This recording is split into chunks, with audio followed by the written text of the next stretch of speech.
Good, Keith, how you doing?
Mark, have a good night. We'll see you later. Yeah.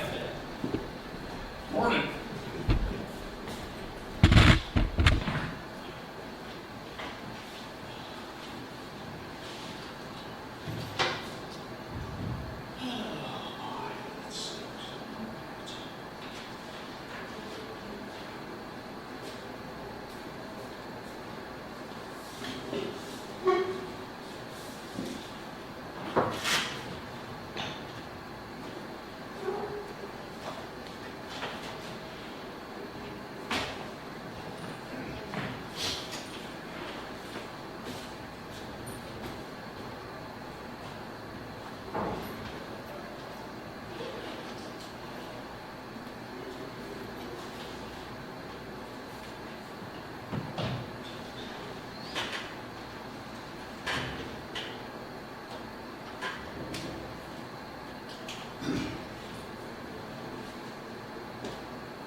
the simplest things can't be easy. Such as, I'm rebuilding the valve stack, remote valve stack on my T6070 Plus. uh, All I got a year ago, almost a year, in August, I guess it was, went down to Canada, talked to them. Had a gal was down there at the time, and told her, you know, what I needed, and gave me serial number and everything. So that's gonna take a little bit of research. I said, no problem. Just let me know. So she sent me 2 days later, sent me a text with a screenshot of the valve stack. Great, any tips? Nope. You're gonna have to go through and get all of the seals and O-rings and everything filled. Okay. So I didn't get around to it until in March of this year. Took it down there, pulled me down there behind the camera, told him what I needed. He said, no problem. And so I got everything. And I started pulling it last Thursday. Yeah, pulled it last Thursday. And I took it in and everything set up. Start looking at the picture that she sent me. good morning, Todd. Morning. I live it. I landed, more about it. It's not anywhere close to being what I've got. Can't be that simple, huh? No. So I packed everything back up, found the original text that you know that I had, went down and talked to them. Like, oh, hang on a second. So he takes serial numbers, starts scrolling through, like 2 minutes later comes up, is this it? I said, yeah, that's it. Oh, No nothing love. you got to fit. Huh? Nothing you got to fit. Even or $7 worth of parts. He said, I'll take them all back in, refund you, I'll order the kit you need, because this has kits. And he says, it will be your back. Okay, whatever. Apparently you didn't deal with Doug the first time. No. He's good. Oh, he's the best. Yeah. What are you fixing? Tractor T6070 Plus, remote valve stack, rebuilding it. Hi, Christie. Hi, Christie.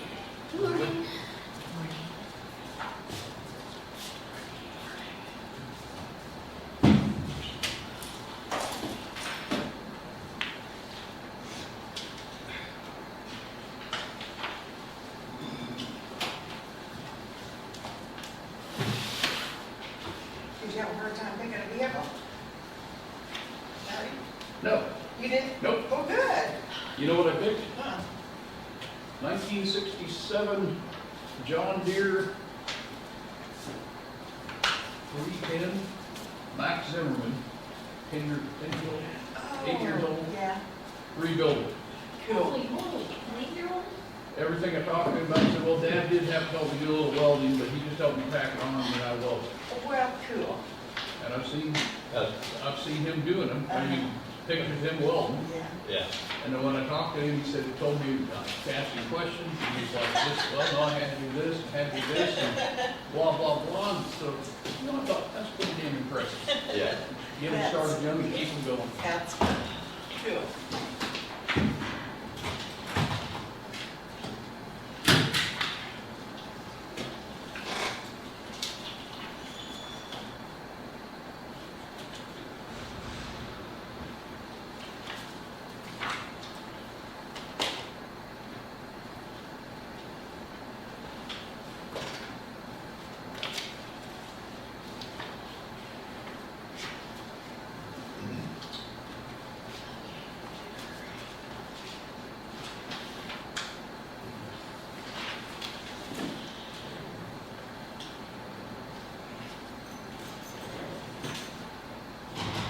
Good morning, Dick.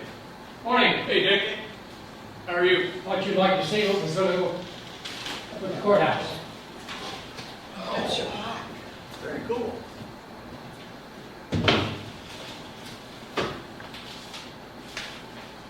And here are the young men that did it.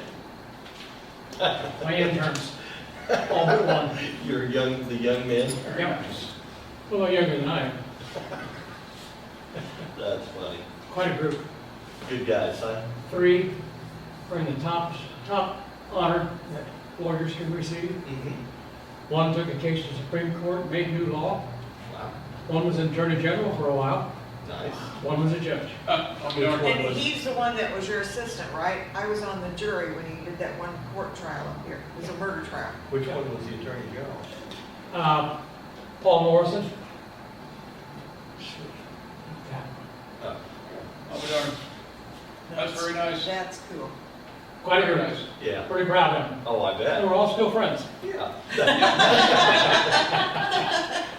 Oh, neat. Very I think nice. you should see it first. You bet. Yeah.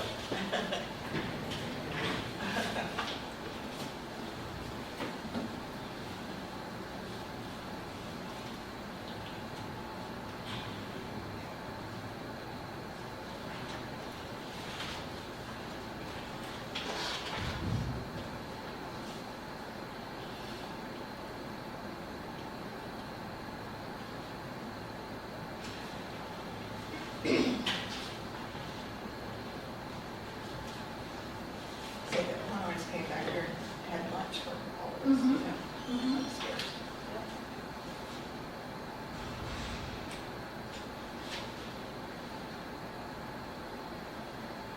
Well, wasn't one of them the one that came back and did the pizza party? Is that the one you're talking about? Right, it's he did a trial, he was his assistant, he did a trial, it was a murder trial, and I was on that jury. When he did that. Yeah. It's a long time ago.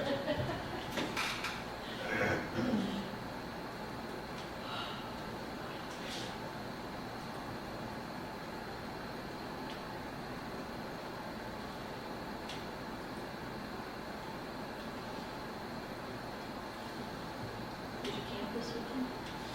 With Lorraine? Off and on, yes.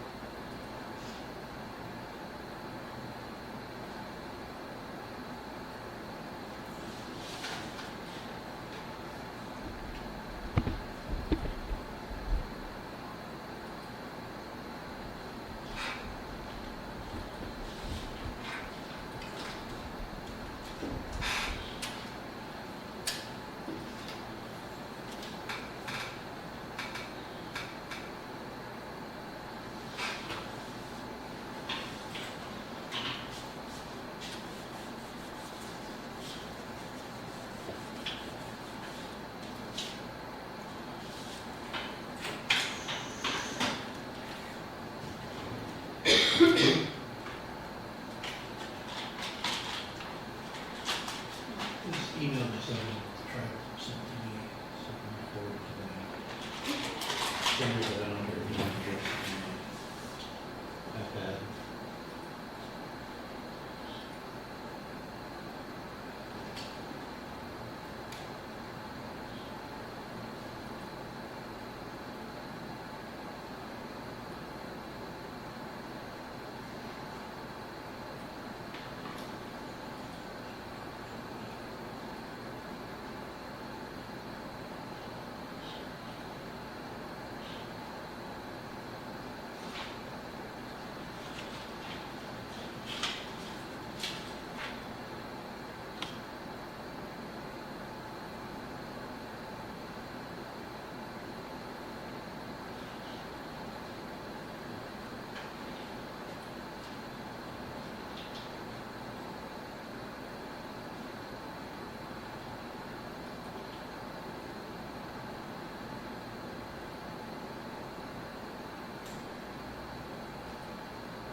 Got an email from that lady requesting the sentencing information, so when I answer it, I just say, ask for your email and register that request. Just so I know that that's covered. You don't have any documents or responses, right? I just have the two that I sent on that. Okay, first one. sure. Yeah, and that's it.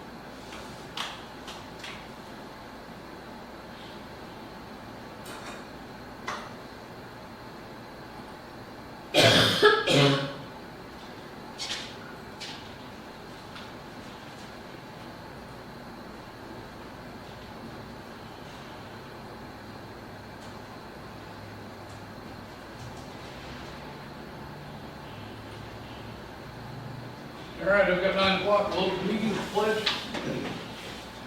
I pledge allegiance to the flag of the United States of America and to the republic for which it stands, one nation, under God, indivisible, with liberty and justice for all. Thank you. All right, we'll road and bridge gets here, get started. We have a payroll change notice for the attorney's office. And it's in the budget? Is that for interns? Yes, I'm assuming that's our intern. Yes. It's temporary. Okay, so that's in the budget. All right.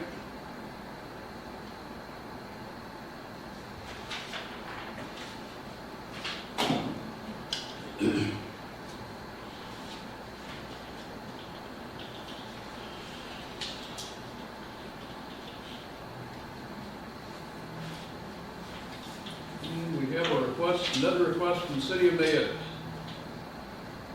Request for recreational funding. I'll go ahead and give it a quick read. Dear Board of Commissioners, City of Mayetta currently has a pending application for a CDBG grant in the amount of $650,000 with the state for a storm shelter with a second restroom and a sidewalk project for our city park. BG Consultants out of Wichita has processed submitting applications. Once approved, we'll move forward with the bidding process and anticipate an estimated completion date for storm shelter restroom to be in the summer of 2026. At this time, City of Mayetta respectfully requests recreational funding from the county towards the project, the amount deemed appropriate by the commissioners. This storm shelter will provide a safe building for emergencies, not only for the residents of Mayetta, but for those living in our Spray Park and surrounding communities. At this time, Mayetta City Council would like to extend an invitation to our regional representative, Keith Kelly, and include Linda Gerhardt and Mark Pruett to attend the council's next meeting, Wednesday, June 4th, 2025, at 7 p.m. in City Hall. Greatly appreciate county support with this project. Please contact City Hall if you have any questions. June 4th. Yes. Pass that down. I'll go to it. I guess my thought would be, let's see what the. See what it is. I mean, I would rather wait until they actually got Get that, the yeah. grant before we earmark money for it. That's what I just do. I don't know that putting it out there now is a good thing. And I'll just go, if they're in my district, that way they don't have to have Have a Chris to go, yeah, That's my suggestion. yeah, Okay. that'll work. All right, so we'll table that. Morning. And one more real quick here. Have a letter from the White Grove Fire Department requesting funds for their fireworks show they put on every year, and we have been doing a $500 donation to their fireworks. That's something we've done every year apparently, so. Yeah. And I it did is, number it in your balance is what's on the report. okay. So the balance then would be current unencumbered cash, $32,187.28. So we have the funds in there to do that. So I would entertain a motion to do a $500 donation to the White Grove Fire Department fireworks. So moved. Second. Properly moved and seconded to donate $500 to the Hoyt Fire Department fireworks show. Any more further discussion? Hearing none, all in favor say aye. Aye. All opposed, same sign. Motion carried. All right.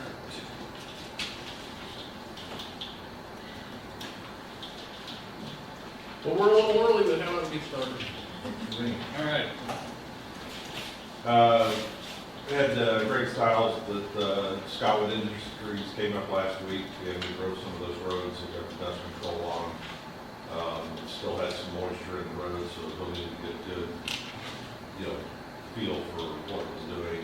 So basically, have to wait till it dries out a little bit, I think, take another look at it. Are they gonna get the chemical sampled or see what possibly going on And there? we still have some down there in our little frac tank. But he said that nothing has changed. And it's, yeah, I think I agree with Mark that maybe we take a sample and just make sure that what we got was good. Because we used basically the same amount per square foot as we did last year. Yeah. I think that'd be a good idea to get that sampled. I'm kind of trying to figure out where we could get it sampled. I mean, the state could do it, or, I don't know where we go, we can probably get a hold of KDHE, maybe get a or KDOT. I mean, see where KDOT might have an idea. They might even do it at their labs down there at state labs. I don't know. But I would want to sample myself personally to see what, make sure the percentage is right and make sure. And he didn't give any indication that just because of the low humidity and dry weather could be a factor. Well, he said there's all different possibilities, and we've had new rock put down on some of these places. The place down south of you, that was a brand new spot we'd never done before on S Road. I know you've had yours done 2 or 3 years now.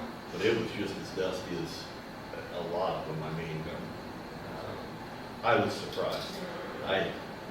It was funny that you had actually reached out to me on it. As a matter of fact. And I've had people reach out to me too and say. But it'll be interesting to see if it continues once we get into dry weather. If we get into dry weather in June, and it's, because you can see when it's a humid day, it's pulling moisture out of the air. But yeah, I agree. So I we're still guess kind of up in the air with that, so I'll see if we can get a sample pulled out there. Yeah. Sit it on.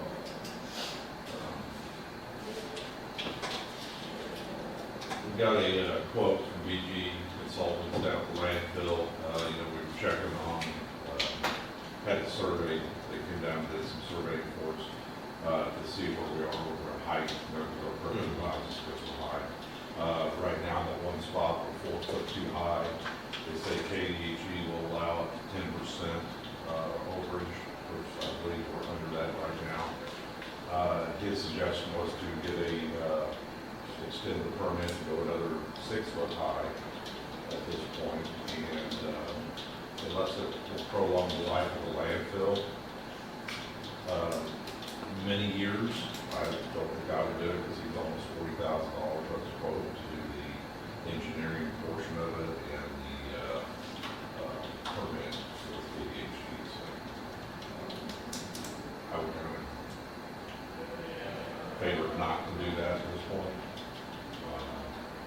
Come down to where we have to later, because we still got the whole east side of the landfill to use. So we're estimating where we're at now, we're probably going to 20 years from there before we have to move.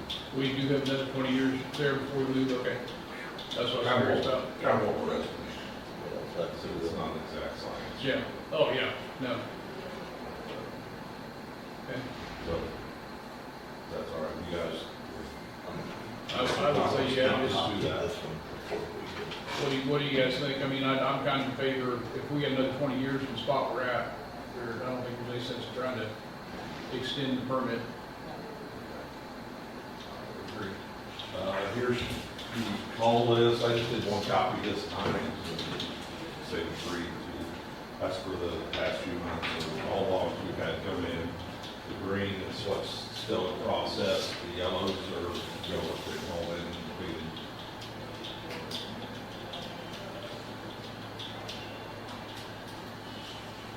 We've got. You go ahead and we'll look.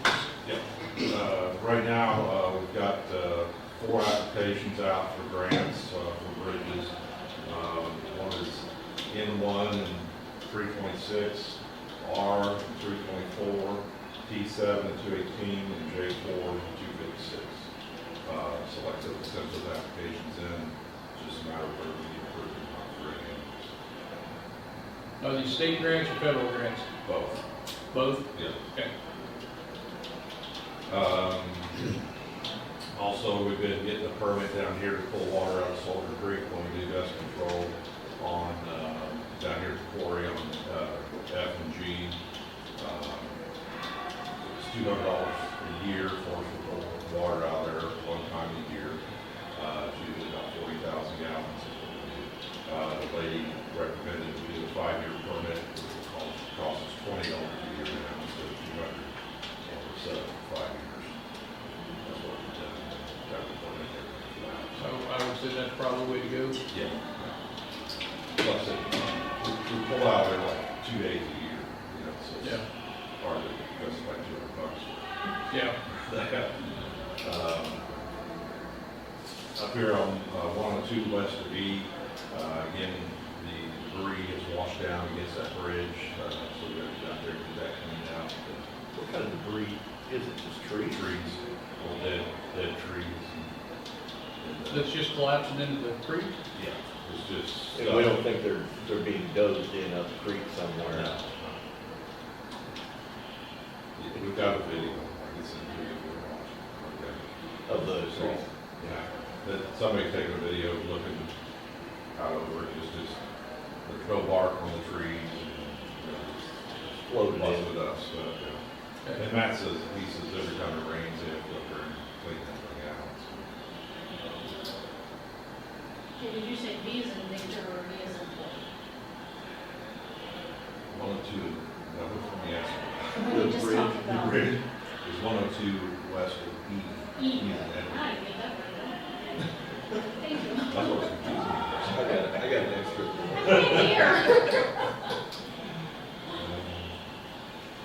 And then the guys worked last week, guys and gals worked last week on rock, 214, O to P, 278, C to E, on some washouts there also, 198, W to X, C Road, 142, 158. They've been ditching on 222 and B1, and they're washing tubes out, or wash tubes out at 226 and 06, and 278 and 04. And this week, we've got tube washing that's going to be going on because of the weather.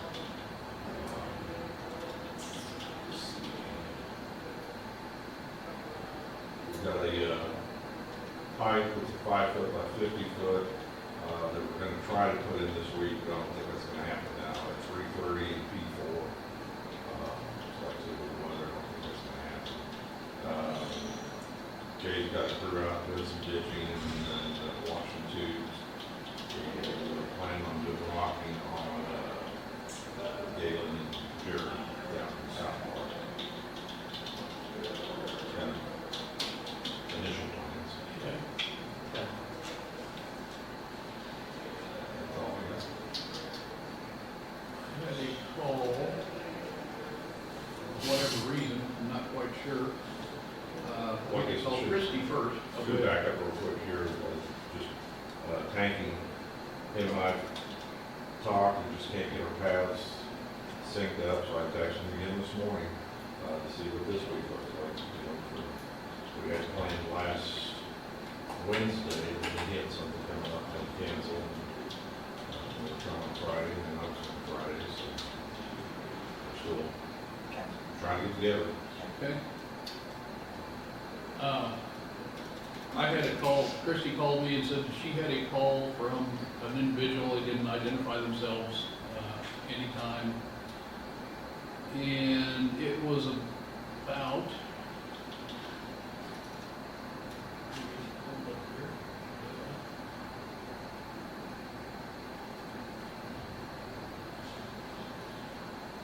Let me just tell you what it was. 214. Yeah. I'll try and remember where we're going. 214 Road, just east, or just west of the fairgrounds. And somebody had called and complained because, well, I don't know if it was really a complaint, or, because you weren't really sure, or No, a they weren't concern. mad, there was more of a inquiry. Okay, an inquiry, what was going on out there, why were we putting rock on the road, so on and so forth. And so I went out and took a look, and they re-ditched the road, built the road up a little bit, put some rock on it, graded it up, we got a crown in it, everything's gonna run off to the ditch. I thought Brandon did a heck of a job doing it. I saw him out there, he's just coming up the corner, and about 15 minutes later, I get a call, and it's Brandon, and says, "What's going on? Were you just out my way?" Yeah. I said, yeah. So apparently we got a call, and so I came out to see what was going on. I told him the same thing. I said, you guys done a heck of a job fixing that up, ditching it. It looks nice. Keep it up, you know. So I'm not quite sure what the call was about, other than like Chris said, maybe just an inquiry of why we were putting rock on it. I don't know. But like I said, I told Brandon, keep it up. You're doing a hell of a job. So It's supposed to be a great reason. I don't think that. Sorry. I don't So- think that. like I said, tell the guys you're doing a heck of a job out there. Keep it up. I will, Okay. we have our safety meeting tomorrow, so. but, Yeah, pass that on. I will. If they see me out driving around, I'm not driving around spying on Are you them. expecting break speed? Yeah, I said my name was on the thing. yeah, Linda doesn't know anything about So while there's, so 126th Road, I'll pull it up here, 126 and, I'll find it. Washington Highway. East, I believe it's B Road. So you'll just tell them this shit. Also, East of the 75, yeah, B4. So Lisa, is it? So 126 and B4 Megan might be. I don't know. goes Unless back, she has something personal or religious knowledge. so that goes back in, It shows that. how far You don't know off the anything about road? it. Maybe if you got, It's under the calling tree.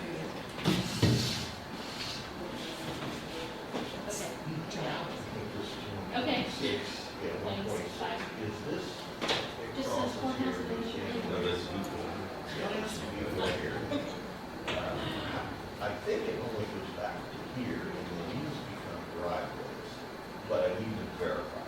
UPS called me the other day and said that there's, and I believe he said once you go into these driveways, especially this one, we deliver a lot, the trees are hanging over, and he's not allowed to go any farther because of possible damage to his vehicle. But can we verify how Yeah. far back? That way I can get that to them. But maybe it will, I mean, I'm not 100% sure on that road how far back it went. It may go even further back up there. I don't know. Okay. And then another place where there was a accident.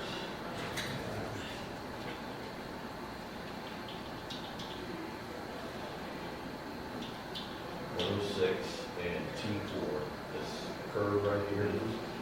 There's been multiple accidents, but the kid went straight ahead and hit the corner post there. Can we look at possibly putting some, one or two alignment chevrons up or something up there indicating a curve? 106 and T4. 106 and T4, correct. That, you know, without looking at the MUTCD, I don't know what the requirements are, but maybe there would be an opportunity. That curve has seen a lot of accidents. But I will have to give the young man who hit the corner post, he left a note for the landowner and $10 to, for concrete for the post.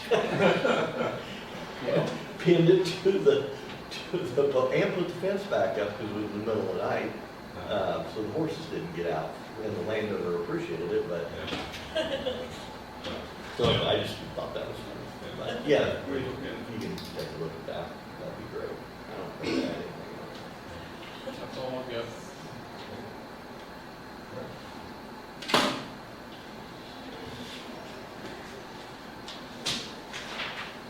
Christie and I did sit down a little bit last week when there was some budget stuff, so. Okay.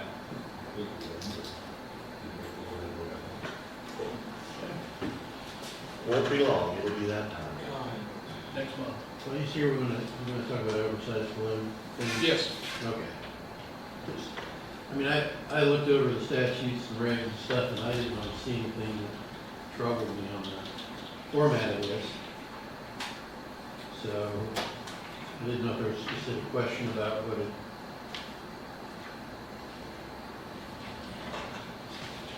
the issues are here, or we're talking about the oversight of this load permit and reg. Is that about the house that was moved? Yeah, I think so. And you can't find anything specific to whether they're supposed to fill out an application or not, and how they. Well, I think, this is, okay, so I didn't understand the question. So you got, this is an old permit that you had here, so you're saying the people who have the house, moving the house, don't It's think a- they need to have a permit? Is that the one the ward grabbed home? Warcraft. Right, I think they're wanting to move a Wardcraft through Jackson County, and it's, And they brought to our attention that they're not supposed to bring anything over 28 feet through the county. But when we talked, Christie said that Kathy Mick used to have a form for over with, it's like $25 permit if you're over the 28 feet. Other than that, I never heard of anything like that here. Yeah, well, that matches. I thought you're saying that they're, because it's a manufactured home, they're saying that they don't have to do this? Well, the form we used to have that, we would send back to them, had the size on it that they would be doing, and then we got the road map from you guys, and that's what we sent back to them. And most of the time they were manufactured. Yeah, Yes. So, pretty much 100% of the time. so it's over with loads is wider than 16.5 feet.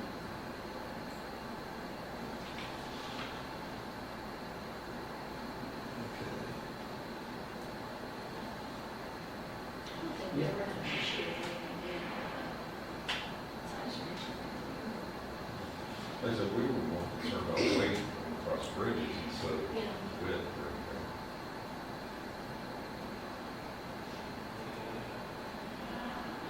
So I guess are they saying they're not required to have a permit, or they just don't know what they're supposed to do? The way I understand it is Warcraft was people moving it for somebody, and they were saying that they were not allowed to pull anything over 28 feet wide into the county. and we just need to verify, is that true? Well, without a permit or with a permit? With a permit. With a I mean, do they Even have- with a permit, they can't be wider than 28 feet? Well, we just found, when we talked, what, 2 weeks ago, I never heard anything about a permit until Christie said that Kathy had. I can't believe they're hauling something 28 foot. Okay. Typically, it's 214. Well, it said this is 30 foot, actually. 30 foot wide, okay?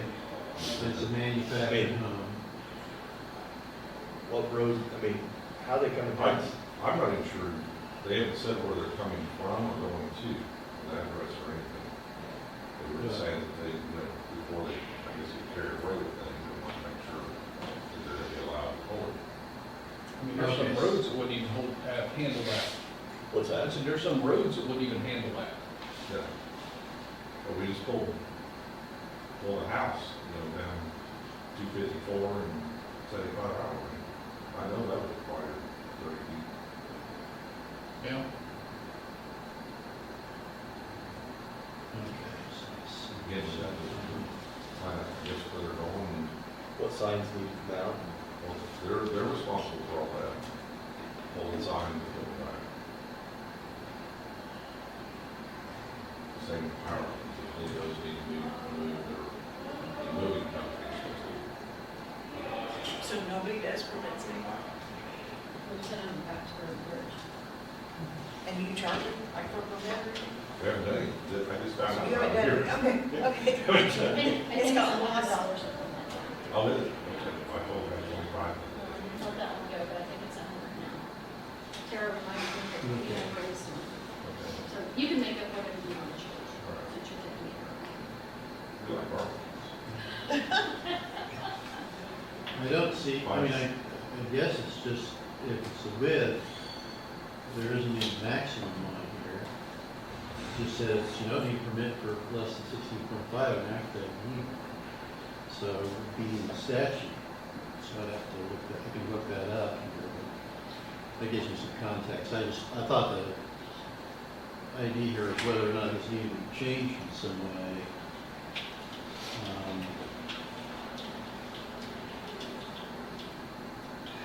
But I don't know if there's a maximum or not.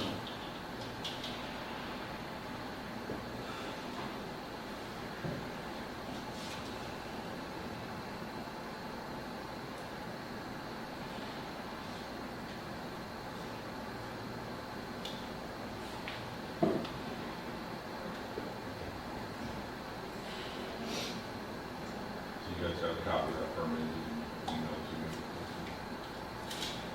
You have a copy of that permit, email to me.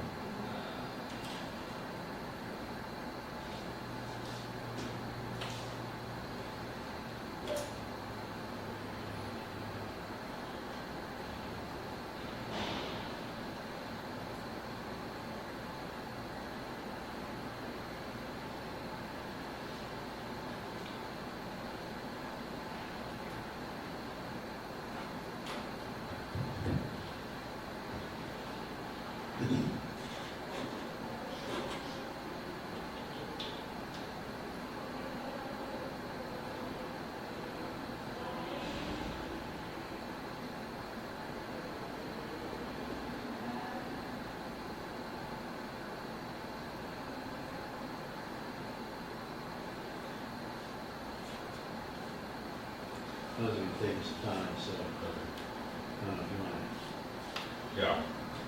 I think I understand the mission, I can tell you what it is. Okay. All right, thank you all. Sounds good, see you later. Okay. What do you think about stuff coming out this afternoon or not? I can if you want to. We canceled last week. Yeah. See what time I get done here, and then we'll go from there. All right.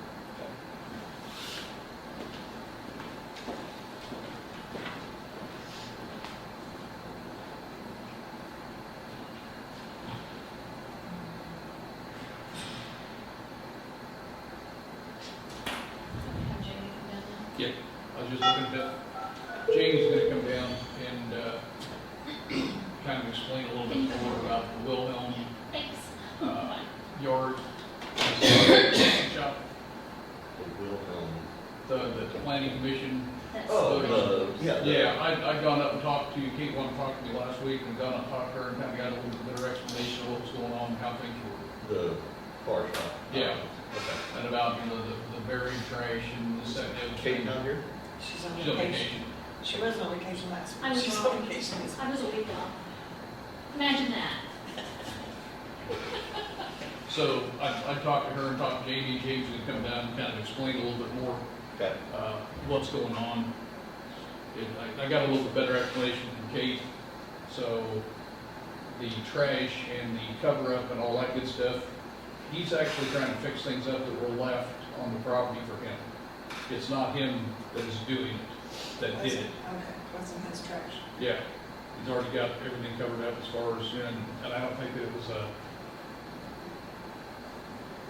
an area that some, as big as the courthouse yard, that somebody had been dumping things, but he's covered everything, he's getting rid of the trash, he's doing what he's supposed to do. So,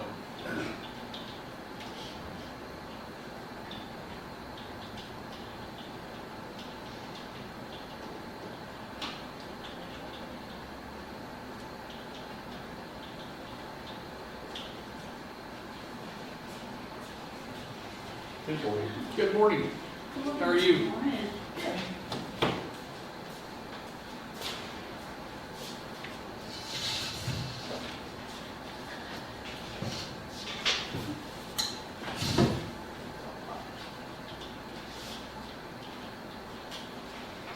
I have a bunch of papers. Wow. Lots.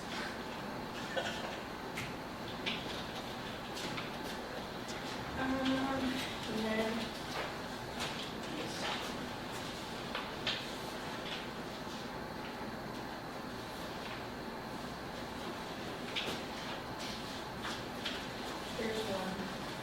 picture of the resolutions that.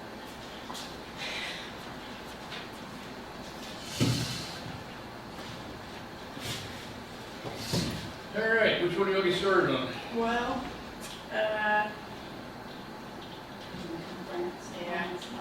the one that's, we have one that didn't pay their second half so taxes. she's done Okay, which, she's done revitalization. Oh, yes, Oh, yes, yeah. it'll be your very first one, Okay.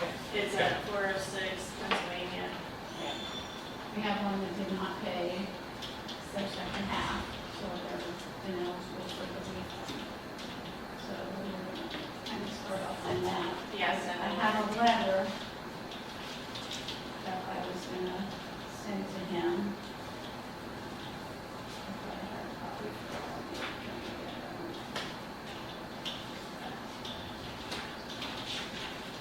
so are okay, so I'm looking at these two documents. Is it, you said 406 Pennsylvania, do we have a name? Yeah, Or, it'll be, I was just gonna say, I was just gonna send this letter to. Jamie, if that's what you certified to me, we didn't certify that one. didn't certify, The one that didn't pay because we were. right, right.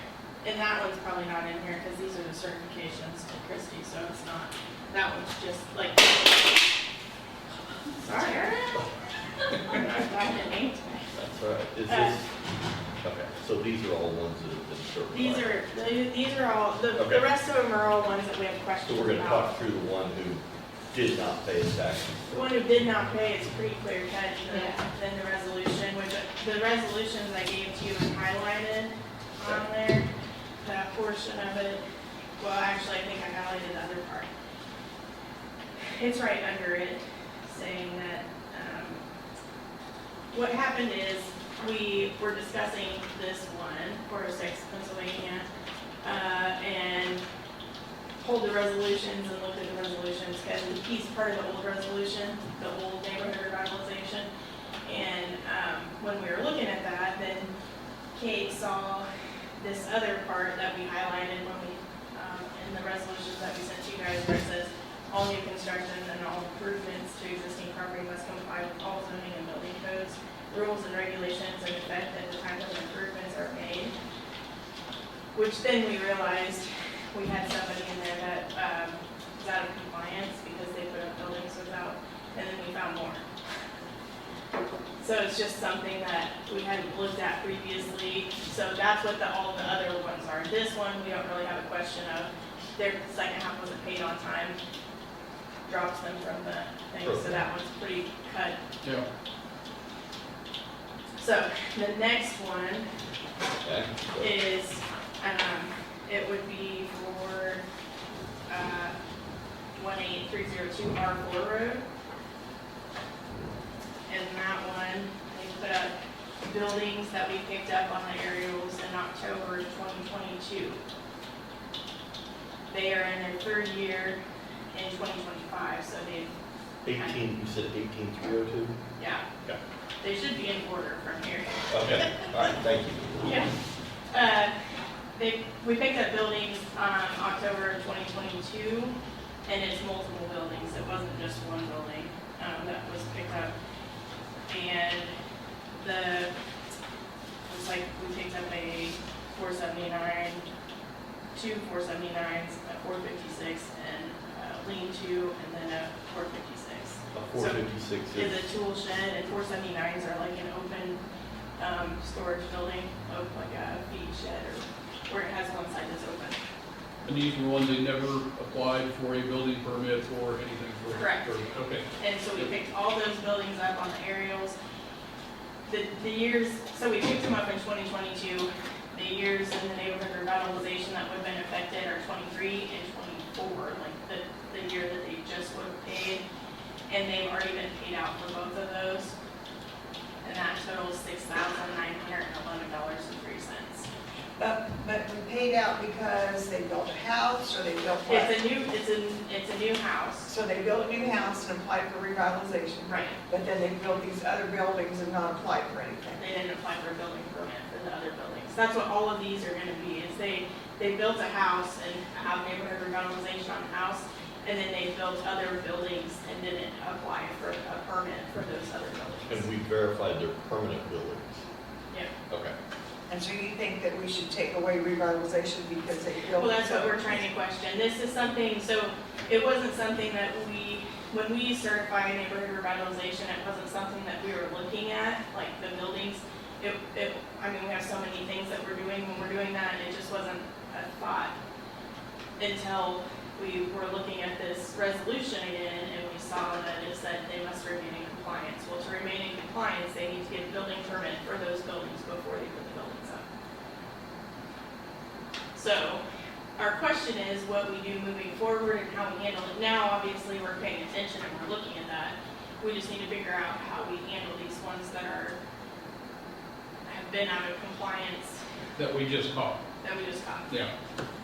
So we're just trying to figure out how we move forward now. So that was that one. And the next one is 11463 Q Road. And that building was picked up in December of 2022.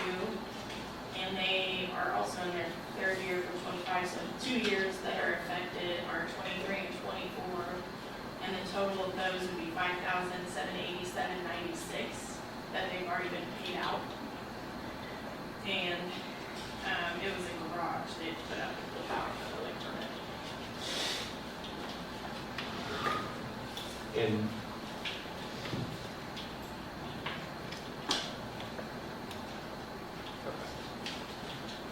These ones are all in the old plan. We have one that's in the new plan, which hasn't been paid out yet. And so the next one is 24379 B Road. This one is questionable because we didn't find this one. They came in after they had already started the process of putting in a pool. It wasn't in. They came in to get the permit to be in Okay, accordance. what was that address again? I'm sorry. 24379 B Road. Oh, okay, the address is different on the letter. It is, it should be, that address didn't get changed on the Oh, letter. because it's the same as the next one. That address is the same as the next one. Okay, all right, I'm with you Yeah, we now. must have just got that. So, well, these letters, we didn't send out, obviously, we Okay. posted them for June 2nd, just to see so we're this. talking, I'm sorry to interrupt, but, You're okay. okay, so this address is 24375 P Road, or 79 P Road. Yeah, But the address above is 13598. yeah, that's incorrect. But we'll get that fixed. Which one's correct? The 23479 P Road. Okay, thank you. We were typing these and trying to get them done very quickly on Thursday because we both were out Friday, so trying to get it all finished up on Thursday and set. But, well, these letters we had just typed up to show this is the letter that we would send out. And obviously they are dated for June 2nd, so we're planning for some time to determine what's So happening. Todd, I'm gonna ask Todd here, do you have a copy of this so that you, okay. Sorry, Take a minute, read that, and then I have a question. Which part? There's a highlighted the portion. highlighted area. All new construction improvements. Which are the conditions they have to meet to be eligible. Okay. So this is what you guys passed? Yes. My question is, in that statement, in that paragraph, does not applying for a building permit prevent you from, in the future payments of the revitalization? That's the question. Well, I mean, assuming that the improvement requires a building permit. So again, we're assuming, we know in all these situations that it does require a building permit. Well, I don't think they're in compliance then with the zoning and building codes because Okay, it's self-evident that you have it. You need a permit, Okay. you don't have it. You're not in okay. compliance. Just not having a permit is enough. So is there, I mean, if that's the case, then do we have the authority to say, okay, here's what we found, here's the fine, here's the building permit, this is what it costs for it, and if you're willing to pay retroactively the fine, any fines associated with it. Can we, is there any reason we can't do that, or shouldn't do that? That's my question. I don't believe it's a problem legally for you to do that, whether you guys feel it's appropriate, it's a policy decision, but. Does that change, so, sorry, one more. Yeah. So we've already taken revitalization away from people who didn't pay their taxes. Does this carry just as much weight as not paying the taxes? Follow, I'm, Yeah, let's see here. because it doesn't say anything In the new plan, we stated it very clearly. in the new plan. In the old plan, that's what the, part of the problems were, that nothing was, I mean, it was in there, and it says that it makes you ineligible, but it doesn't, like, say, on the new plan, every line we put, it will make you ineligible Right. to participate. Okay, so when, are they given a chance to come current on taxes before they, or it's just, it's basically? But are all these current on taxes? All of these ones are These current are, taxes, Right, yeah. but what I'm trying to distinguish is, I don't want to have said to people that did not pay their taxes on time, we've already eliminated from the program, but they give these folks the opportunity to come current on their building permit. Am I weighing these the same? Yeah, I Rules, can't tell you, rule, yeah, I doesn't can tell you matter a what the rule is. distinction to my mind between those two scenarios. And since Okay. one should be entitled to a kind of a notice and an opportunity to cure. We did give notice on property tax, though, to people, and correct me if I'm wrong, Linda, we always, you would send out notices letting people know they weren't, sorry, I'm leaning on her passing screen. Lisa said she didn't do that. We this last didn't do that this year. May 1st came and I realized that they hadn't been sent Not out, required by that law, they're not required. it was just a courtesy. It was just a Just courtesy. distinguish that Yes. for you. Well, that's the distinction is basically, and again, probably not technically a legal one so much as, well, you would deem it to be an equitable issue, meaning, you know, are you're having complaints and those are legitimate complaints, but would it be beyond your authority to approve one and not the other? I think it's within your authority, it's just you're sensing the problem here. You're not consistent. Yeah, I want to be That would be consistent. my problem, is Yeah. we're not consistent. Yeah, and that, We're cherry picking what we want to approve, what we don't want to approve, Yeah. and I don't think that's a good thing to do. And that's exactly where I was going with that. Because they applied for the permit and did everything right on what the money goes back on. It's just they built more buildings. That takes them out of compliance with the county. But on this one, doesn't, you say they applied for a permit? They did These ones did. yeah, they did everything right on the building On the that, revitalization part. the building that they're getting revitalization on. The problem is, going forward, they built additional buildings and did not apply for it. And so would that disqualify? The one we were on currently, they applied for a pool permit, but they applied it in progress. And they applied before we caught it, so they're the one that we charge them double for their permit, which is what our protocol is if they apply for a permit after we contacted them about something. So we charge them double on that permit. So, Okay. but they're maintaining eligibility for rebates. Right, they've maintained everything they need to do for the actual property that was But there's an applied extra, for. but there's an extra thing they did that didn't comply, that wasn't part of the rebate process or Correct. anything. Correct. That's where I'm trying to figure out, you know, on all these. I got a question real quick before we go on that. So the pool though is not, they don't get any property tax rebate for No. that, correct? No, because it had already Because been. it's not part of the They could. revitalization Correct. program. Right. Okay, They so could on apply. None that of these one, are. yeah, on this one, they did come in and apply for it, even though it wasn't progress, that's not, and you charge them the fine, Yeah, double we charge them fine. double. That's not part of the revitalization process on there, because if you're in progress, you can't apply for it. So as Right. far as that one, if they did apply for it, I don't see a problem with that. But, so all these would be that way then? No, No, Sure they they didn't would. apply. no. They haven't applied yet, but at what process in the construction I mean, But you That's what you're asking. But yeah, that's what I'm but saying you is, notified- You notified them, the pool one? so No, if they if came we, in, we didn't contact them at all, they came in. They came in and did did it on their own. They Late did is it on late. their own. Everybody else. late is late, and I'm sorry, I don't mean to Right. interrupt you, but No. late is late. I will agree with you, And so but how far 2 late years do we late pick? is, I mean, they were in the process of building when they came in and applied for it, paid their fine, the whole 9 yards. So don't the other, property owners, shouldn't they get the same opportunity? No, Why? because 2 years late, 3 years late, 4 years late, that's not late because they didn't come in and apply for it. Yeah. You know, if I take a spade and dig a hole in the ground and decide I'm gonna put a building up there, is that late if I come in and apply for a building permit?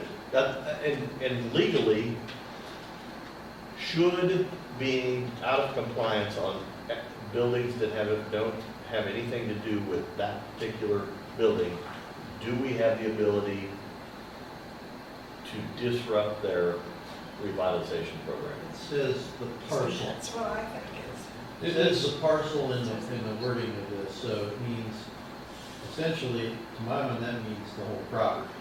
Now, you have a different parcel that you develop, you do something else on, and you build a pool without a permit, and that's not relevant. Boy, It's the one that you have contained. I struggle with this because to me, it's clear cut when somebody doesn't pay their property taxes on the parcel or the building that they're wanting to get a tax rebate. That's easy. Yeah.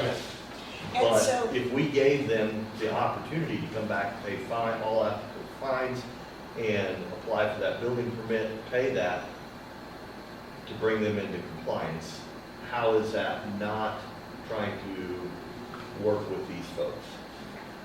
I'm all for working with it. But what I'm saying is, some of these buildings have been up since 22. Sure. And so we've They know they gotta have a already, building permit, right?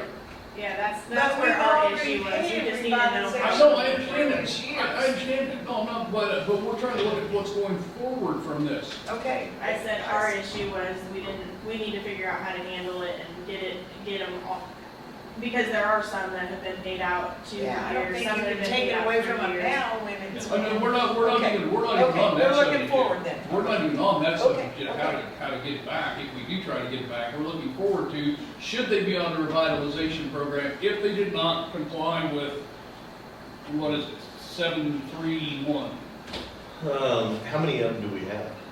The, That whole stack. Just, yeah, I know, but I mean, I thought maybe a number offhand, 20. Doesn't, I don't know. 6, 6? unless there's a random folder that's, There's, actually, I have. There's a quantifiable difference 5, but between. one, we have 5 and one that's in the new plan, so that one hasn't been paid out because that would affect 2025's taxes, so. Go ahead. I think there's a quantifiable difference between zoning code compliance and tax, right? Because the tax is a tax, and that's what this whole thing is wrapped up in, right? And nobody, besides the fact you may dispute the assessment, at the end of the day, that's gonna be decided. I mean, it's kind of tough because a lot of the zoning codes and building codes are pretty esoteric and can't be in the eye of the beholder, right? Because they go in there and they say, well, it's a nice place, but you don't have your, you don't have the hardwired smoke detectors. You have battery power, and you can't have battery power here. You got to have hardwired. Okay, so now they don't get the rebate because they, here's our checklist. Yeah, so basically what you're saying is how nitpicky are we gonna get? Are You we can gonna? get real nitpicky on that side. Oh, I don't believe this is getting nitpicky though, I really don't. I don't see how this is getting nitpicky on this particular issue. Yeah. Because there's, on the one property, there's multiple buildings that have been built with no building permit. Right? And that is a clear violation of that. But, what I'm trying to say is on the property that we're looking at here right now, on P Road, they came in and did apply for the building permit. They said, hey, we got started, didn't realize we had a permit, okay, here's fine, here's everything else, we did it. At the time they were building. I don't know how far they were in the Yeah, process. that's what I'm saying. You know, But, they just came in and said that they had already started. Had they not told us they'd already started, we would have just charged a normal fee for the building permit. have any of the others, Which we didn't know. have any of the others out of the other 5 come in and said, hey, you know, we built a building 10 years ago, or 5 years ago, or 3 years ago, we need to get a building permit for it.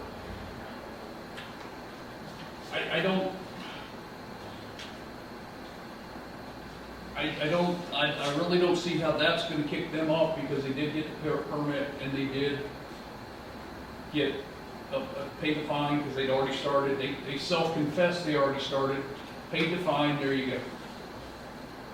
But if we're gonna be that picky about it, then it would disqualify them, because the way the regs read, you have to have a building permit prior to construction. No. You're telling me that you don't have to have it?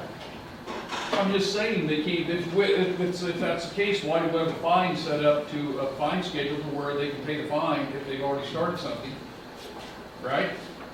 But, But I mean, I think we're getting 2 different things confused here. yeah, On, if you're building something that you're putting on revitalization, that has to be, you have to have the building permit and everything before you even stick a shovel in the ground. I agree 100%. Okay. I'm not confused. I'm saying, In our Jackson County code, like the regulations. Correct. That it's supposed to be prior to the building being that is commenced. correct. I'm So sure it says therefore, in if you're in the- violation, you're in violation. Doesn't matter whether you pay the fine or not, they were in violation. So because you wouldn't have charged a fine if they were not in violation, correct? We wouldn't have charged the fine if they hadn't started already, or we wouldn't have charged. If they weren't in violation, because they were in violation, so therefore a fine was required. If that's the way you want to play it, that's fine. I'm wanting to Revitalization give, property. what's that? It is a revitalization. It is a It is revitalization not. property, but it's It not is part of not. revitalization. It is not part of, that particular build is not Right. available They could have for applied revitalization. Well, it's on that parcel. Right. It's on the parcel. Yeah, that's They the, could have applied for it for that pool, but because they had already started, they couldn't apply. I guess I need some time to digest this more than just right here. Yeah. I want to do some more research. I'd like to figure out if there is a way. I don't think our goal should be to punish people if there's a way to give them an opportunity. Revitalization was set up to encourage people to build. There are already enough people in this community who see revitalization as a way for us being the county, to see what they're building, and they have this preconceived notion that they only want to see what we're building, and therefore they're going to charge us higher taxes. There is that belief. So I guess I'd like to table it until I can digest it a little better than the few minutes we've had here. So when these people applied for revitalization, like, were they given a copy of this resolution? What Yeah. were they given? They were given the Yeah, resolution? actually, I don't. They give out a great packet of stuff. Yeah, we could, It's- and we've made it even more clear now on everything. Because, sorry, but used to it wasn't real clear to It some people. says. Well, what you're looking at there is the old one. Right, I know. And, yeah, Right, leave it which is behind what- that, yeah. Right, And on the old one, it says that they, they sign saying that they acknowledge and received, read, and understands the criteria for qualifications and procedure to be completed to qualify. They have to sign, which is, they also, on the new one, it says, I read and understand right. the resolution, so. And the old one's that way too. Yep, And you have that for each of these Yeah. people that you have here? yeah, we have that, these files, like you guys just got the letter and, like what, I don't know what we gave you, the PRC maybe. But these files that we keep on every property has all of that information in there.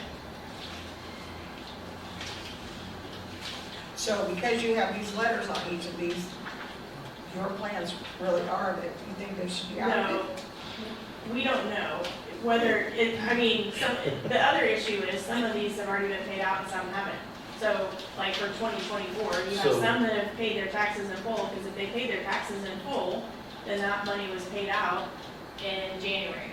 So let's, if you don't mind, I'm gonna stop you right there. So how do we move ahead with that piece? Because if I'm a landowner and I'm in revitalization and I've been paid out, how are you gonna take that back? That's what I'm saying, I don't know, it's gonna be tough to take it back, we have to look at what's going on from this point forward, is what I'm looking at. We can discuss that in a little bit, but we need to figure out how we're gonna handle these. Because if I were on the other side, I'm gonna play the devil's advocate, if I were one of these folks who hasn't been paid out, and I did the exact same thing as that guy, his got paid out. So those are some things Yeah, that's what we need I to think we need discuss. to really try to chew on this a little bit and figure out, is there a solution that doesn't, that we're not nitpicking, we're not, but yet we're trying to give folks the best opportunity possible. I see the whole property tax thing, that's, you gotta pay your property taxes. Even, I mean, we've had individuals who wouldn't pay them, because they didn't agree with them, and they were told they have to pay them under protest, and move ahead, and all those good things, and they wouldn't do that either. But that's just my opinion. I don't feel comfortable making a decision today. Well, so we just need to know how we need to move forward with it, Right. and the letters were just to show what our letter would be and have. And I appreciate And, what you did here what we today. would send out, so. There's definitely, so there's one in the new plan, Okay, so everybody, until you get to this, your next certification letter. be the very back get one. a smaller paper clip, Is that Yeah. on S Road? yes. Okay, and what's the violation 984 there? S Road. So they had, they're complete now, the property is complete, and they put up, or they didn't include the garage finish in their original permit, and then, Garage finish? finish. So what they've done is they've made an accessory dwelling unit. In that accessory dwelling unit portion of the regulations, it states that they have to come in and apply for an application to finish and not have separate utilities on that property. This one has separate utilities, and they didn't come in and get an application for the finish on the accessory dwelling. Separate utilities? Meaning it has. Separately metered. It's separately metered. There should be a picture in that, is there a picture in there? Is it because they're not complying with accessory structure? The accessory Because there dwelling should be. unit that we just passed, but they're supposed to come in and apply for a permit for the finish on that accessory dwelling unit. That's the So it's- picture. Yeah, it's not very good, but see if mine's better. Um, When you make copies of copies, they don't come out very good. So Being we, the problem that they set up separate utilities. Yeah, okay, that the encourages building. them That's to the use it meter separate. over here. so they have two different, we'll Read say, that. Evergy meters? They have, well, it's separately metered utilities on that building. For who, what specific utilities? Electric, No, okay, like, yeah.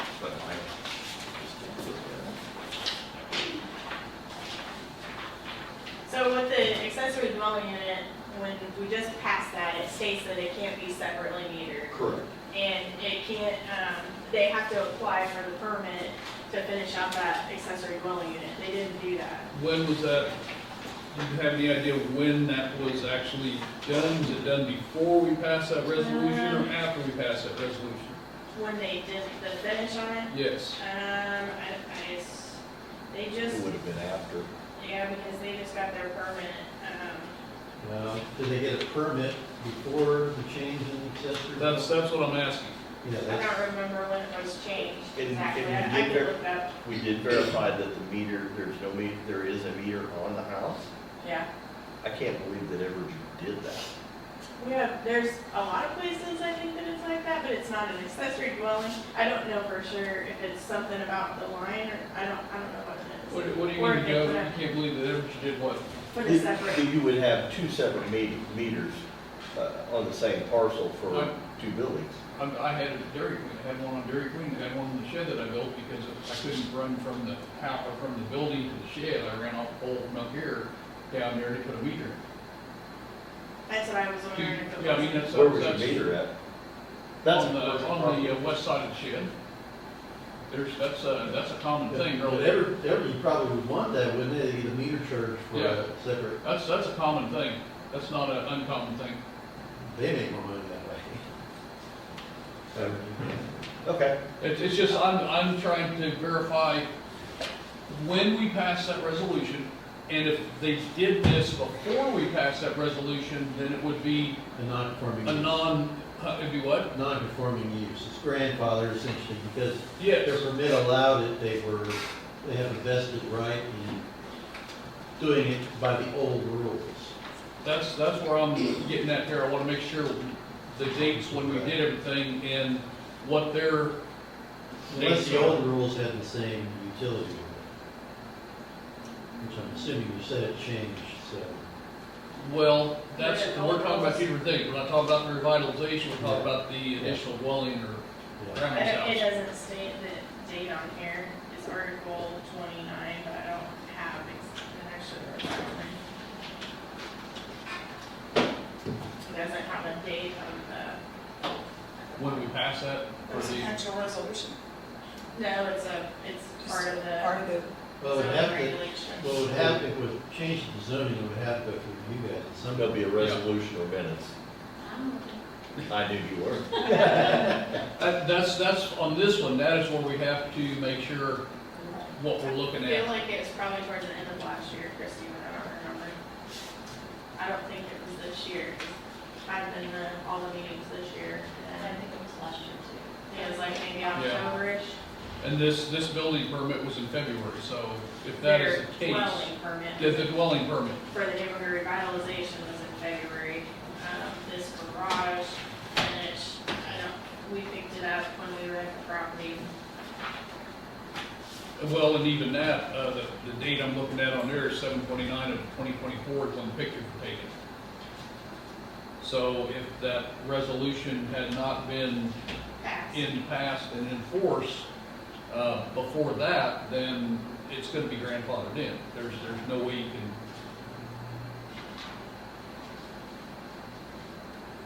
It's 11/20/24 when those pictures were taken. Well, I've got one here that says 7/29, the last picture, I think it's because she made him go back out and get a picture of the meter. but the meter was already there in July. Okay. We just Couldn't see it. she wanted to know, and there wasn't a picture that Right. showed it clearly. Right. So, So I think that's the one we gotta be very careful on trying to force it to, go back So- on that. what article? It's 29. So you're gonna make them take the second meter out then? We just need to know how we need to move forward with it. What does the regulation say then? I mean, On Well, accessory dwelling. The prior it'd have to be the prior Yeah, the regulation. prior regulation allowed it to be separately metered, then there isn't any problem.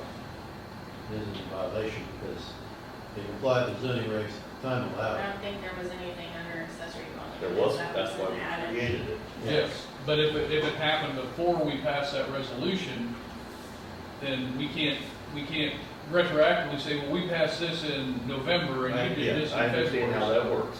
Yeah, I- because if that's the case, you have to go back through every dwelling in the county that has that and say, you know, you're not in compliance with the regulations now. I get that, I get that. I'm not saying that. If it was put in and it doesn't meet the regulations, how are you gonna make them take that out? send a letter. You can't. Well, no. You're not hearing what I'm saying. If it's in violation because it was built or installed after we passed those, After we pass the resolution, yes. You found it? Yes. Haven't. September of '24. Public hearing was held on September 5th, 2024, with publication hearing occurring on August 14th of 2020. So it'd be just, the building was just prior to that. So, but in your question, it's a violation of the zoning building code, so it's a misdemeanor.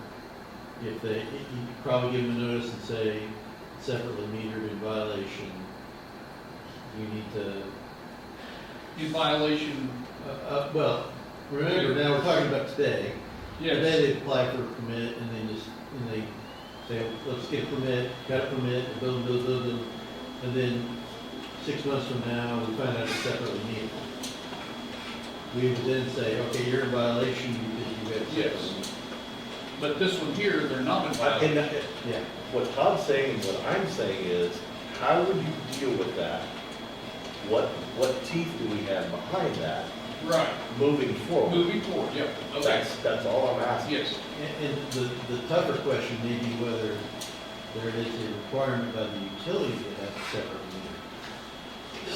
Correct. And therein lies the question. Is there a reason or a requirement by the utility? Was it by choice? Because there'd be an argument in a rural water context that you can't have an accessory structure that's fed by meter because it's an use bylaws. So they would make you buy another benefit unit for the second property. Correct. And in that instance. You can't feed two households off of one. Yeah, because they, whatever reason, it's not really, it's an accessory dwelling, but you're having two residential uses on the same property. Correct. It's a property. So they'd say, you buy another meter, you buy another benefit, it's their requirement, not your guys's. So you haven't made contact with the individuals on this particular one? No, They that don't- one, and they didn't- haven't been paid out or anything. We just had questions how we move forward with it, because in accessory dwelling, it states they have to apply for the finish. So if you're saying since that was made after their finish on that building was already done, then how do we move forward if that happens in the future again? Well, how we move forward if it happens in the future is we have in place the accessory dwelling, so that would be what we follow, but anything before that was passed is So then they would be, grandfathered. they would be removed from the program because they didn't apply for a permit for that AU. Yes, Okay. Well, not this one then, Yes, in the Yeah. future, if they did, yeah. yes. Yep, that's what, we just had like question if it's ineligible, and I think Kate's note says that. I don't know if your copy of the PRC it says that, but we just questioned on that one just Right. because of that. yeah, that one there is pretty cut dry as far as I'm concerned, it's not you can't remove them because something happened prior to the resolution being passed.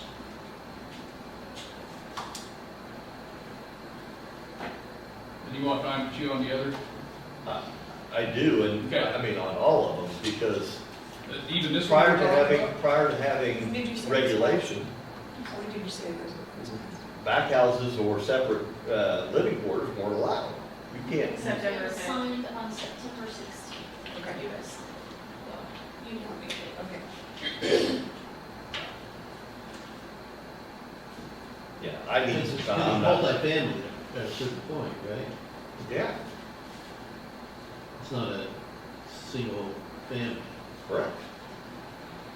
No, that's a touchy area, that's true. And so I need to see, I need some time, so I don't know. Okay. But none of these 6 have been notified that they're in violation at this point in time. No, we found these and need to know how to move to correct the situation moving forward. Now we know that that's something we need to look at when we are doing that. There was so much in that resolution And so, because you've already paid all of 2024 money out, right, revitalization? just one hasn't been. Right, just, All on these? right. Yeah, Got it. they were all except for one, they hadn't paid they hadn't Right, paid it in full. Right. So the rest of these had been paid off. okay. Sorry if you were looking for a. No, that, we assumed that there wouldn't be an answer, which is why we dated that out even further to the next week. Because we assumed you would probably need some. Do you think there's any benefit to them sending a letter out to these individuals, letting them know that currently they're in violation and what the reason is, and we're trying to work on, develop a plan of how this is going to be approached, or just leave them in the dark? No, I think it's fine, we'll send a letter out. Violation, But you have the answer to that question before you send it. That's what, That's- if you're Yeah, going to that's- become in compliance. To them, it's nothing at this point. Right. I mean, they're not missing any money or anything like Yeah, that. because they got the money. Is the question, you have like a clear chance, less clear chance to clear up the problem for everybody. I mean, you're not paying your taxes, technically you should know that, but you said just kind of a, you didn't pay your taxes, that means you're not gonna get revitalization. And you know that you didn't apply for this permit, so you're not gonna get your, and if they come clean within 30 days, you'll let that go. They didn't pay taxes, they just didn't get permits for the Right. other. That would be what it would be, is a letter stating they have X amount of time to become in compliance by paying for a permit, otherwise they would drop them from the program. And what kind of, so then, if they came in and bought permits for the other buildings, and what kind of penalties are there? It's double, the building permit fees Just are a double. Because Whether they it's didn't 2 get years or two days. What's the difference between that and? And not paying your taxes. Yeah, paying your That's what I'm saying, that's where you walk slippery the slope tax- on that. Yeah, the tax people should get the same notice, shouldn't they? I don't know, it seems strange, there's quantitative difference, but, at a very, very, 10,000 foot level, it seems to me to be at least fair to say, the same, if you're gonna give somebody, one person a chance to clean up their act, And if you do that, then we're gonna have to go back retroactively, let's see, what have we done since I've been here, what, 3? We bumped off? well, I mean, I think it's Yeah, discretionary. I'm- I think it's discretionary no matter what, But, so. but the main thing, That's as not far as right. I'm concerned with revitalization, is that you pay your taxes and you pay them on time. It's not all these other side things out here, it's the taxes are paid and paid on time. That's when you get your money And back. that's the That's- distinction. That's always what's been put forward, is taxes have to be paid on time. Even if you don't, even if you Yeah. don't agree with the valuation, That's you right, pay them under anything, you pay protest. it and on time. you Yeah, know. that seems to me to be fair, And- because right from the beginning, this is all, what that's all about. It's all not about the whether you taxes. had the zone correct. Right. I mean, especially if if it was on the building that they applied for, Then it'd be out. that's a whole different subject. They wouldn't get revitalization on it because it's a building permit. But Yeah. if somebody's building a couple of sheds and something else and they don't realize it, or I think we need to take a look at it. At least have some more discussion about it, good, bad, or ugly. Yeah. All right, we'll table it till next time. That's And just we fine. proceed with sending that one letter out. To this one, it's taxes aren't paid, yeah, because that's Yeah. that's cut That's cut and and dry. dried. Yeah, Before you go, you want to discuss Mr. Wilhelm, what we talked about up there the other day as far as the, Special use, yeah. that, I don't remember. We kind of talked about, between you and Kate, that we kind of got I got a little more information that everything was kind of left there for him, and he's actually in the process of cleaning up. The stuff that was on the property was trash that was left on the property from the previous owner. And what he buried was trash from the previous owners, from what we understood. It wasn't, and it was stuff that was supposed to have been removed prior to the sale of the property. It's not trash from the business as it is. So, and there was only 3, one was an inquiry, or 2 people, There was 2 people that were adjoining, there was 3 people there to talk, but 2 were landowners. One was the son of one of the landowners that was there to talk also. And one was, if I understood Kate correctly, one was just there for more of informational purposes, not to register a complaint about the business. Yeah, they all had questions about the waste of the property, but, nobody, the one that had the issues has a pond, and she's been told how to handle that, by going through the state and dealing with it that way, because our regulations don't state anything. As far as everything else, our recommendation would be the special use permit, because he falls in line with the special use permit on that property. And he is trying to get everything cleaned up that was Yeah, left he for him, intends to so. put a fence up and he has the materials to do a fence, and he started a partial fence, he just hasn't completed it. All right. So, from hearing the information from Kate and Jamie, and learning a little bit more about what the process was and what actually happened, and finding that there was the people that were there more for informational purposes rather than registering a complaint, I would recommend that I'll entertain a motion to approve the special use permit for Mr. Wilhelm for his car shop. And are we condoning covering trash in the county? We just need to understand that. Well, I mean, my whole point was is that, and I don't know if I mentioned this, I talked to Kate about it, but I mentioned it to you guys. You never have the right to maintain a nuisance on the property, even if you're zoned property, or you have a special use. You can grant the use, but if the use ever becomes a nuisance, then that's a violation that's separate. So, Yeah, if KDHE is gonna be the one to come in and look at that, I'd be, yeah, I just, me personally, as a commissioner, I don't condone the covering or burying of trash in Jackson County. It just doesn't work that way. That's why we have a landfill and there's rules and all that kind of stuff. I'll second the motion. Did you make a motion? I saw Okay. it. All right, it's been properly moved and seconded to approve the special use permit for Mr. Wilhelm. Any further discussion? Hearing none, all in favor say aye. Aye. All opposed, same sign. Motion carried. Special use permit's good. All right. Thank you. Thanks. I know, I got you. You got a tax sale coming up? I know. You didn't want me to ask, did you? No. If you want to stop up there, you can. And then here's the other letter from Wood Fire Department. And this is Judy just back. Okay, thanks. Okay, I got an answer on the other side too. Okay. I think the way the statutes are set up, it says the maximum width normally is 8 feet, right? And then it says specifically in the statute that if you're moving manufactured housing or et cetera, not just a house, manufactured housing, you can go up to 16.5 feet with a permit from, and this would only be on state highways, Okay, now. KDOT for 16.5, and that's the max, right? You can't go any bigger than that, at least as far as those ones.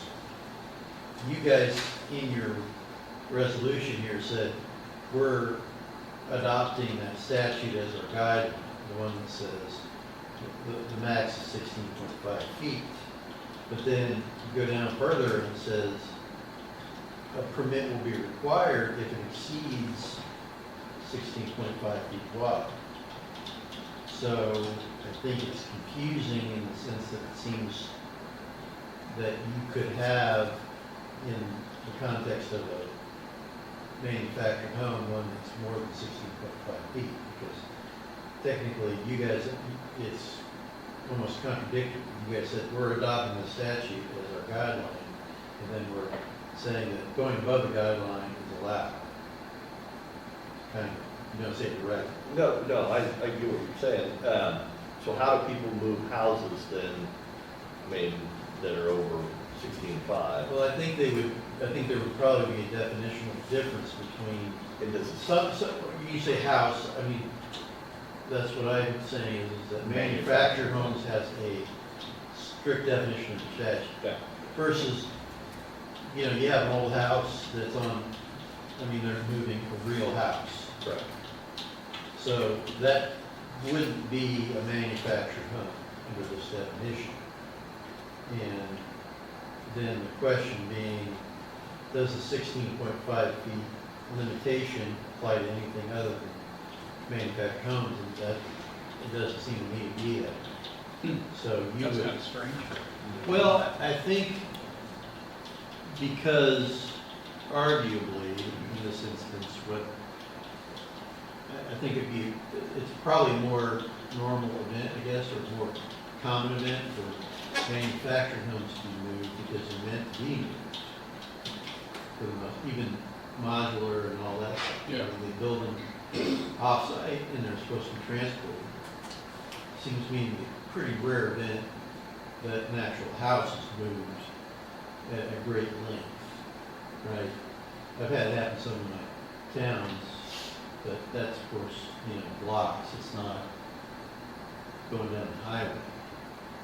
So, I mean, that, Well, so, I guess I had a question on that.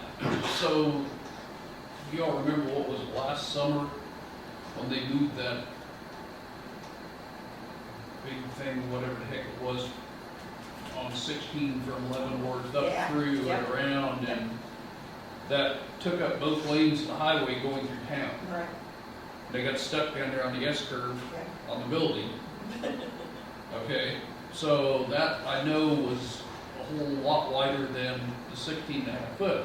Now, I'm presuming that they had to get an oversized load permit from the state. if you're going on the highway, right? Yes, but since the highway runs up through 4th Street, does that, should they have gotten a permit to run through Jackson County or not? I mean, that, I If it don't was in know. the city, I think it's just the city. Okay, Usually these regs only are outside incorporated cities. okay. So that's the only time you guys have jurisdiction issue. So if the Warcraft home was just coming from up north and going down 75 highway, and they got an entrance off 75 highway onto their parcel, they wouldn't have to get a permit anyway. Okay, all right, that explains that. Okay. So, Because they're over 16.5, they need a, Yeah, well, or the argument is they can't get, you know, it's not allowed to have anything wider than 60. does KDOT have any allowance for over 16.5 in their regulation? Or Not that I know of here, that's not the regs, it's the statute. Let me find this one so I can. for strictly for manufactured homes. See, it says, this is 8911H. A house trailer, manufactured home, or mobile home that exceeds the width as provided in 8-1902A, which is 8 feet. And amendment said 2, may be moved on the highways of the state by obtaining a permit as provided in the section if the width of such house trailer, manufactured home, or mobile home does not exceed 16.5 feet.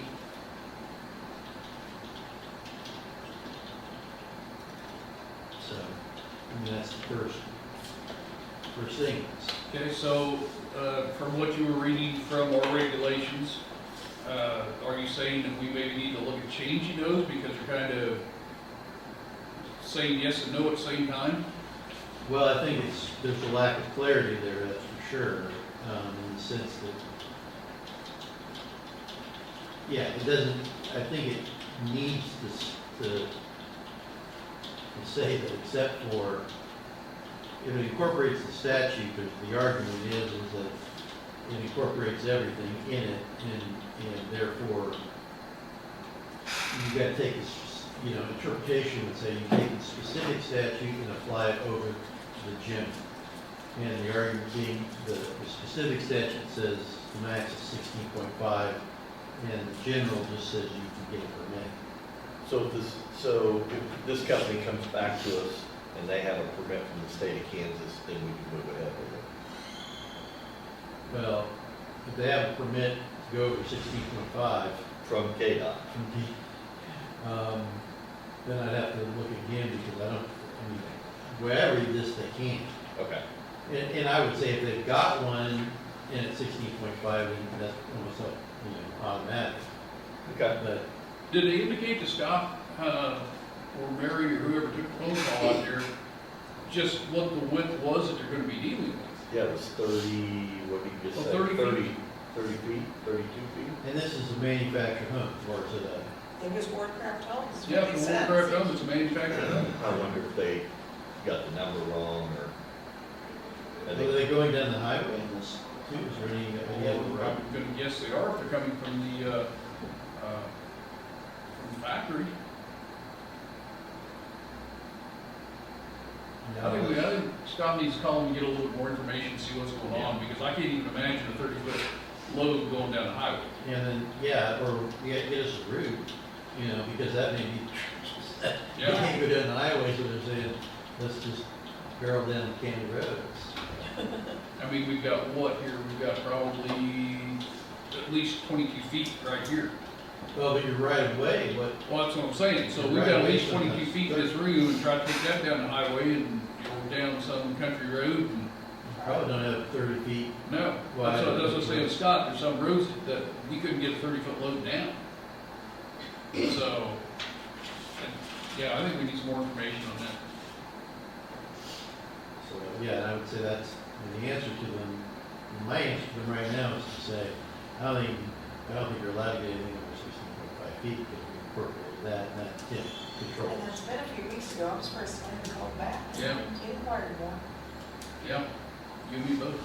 And you think those guys would be privy to that too, because this is like pretty stuff. Yeah. If they couldn't go down the highway, they probably, that seems to me, put my jet pretty quick. Okay. Hi, buddy. Hi, buddy. How are you? Yeah, I got, Rick called me and he's not gonna make it, so Did you figure out Brightspeed? I think they got their invoices it's up all. to the state.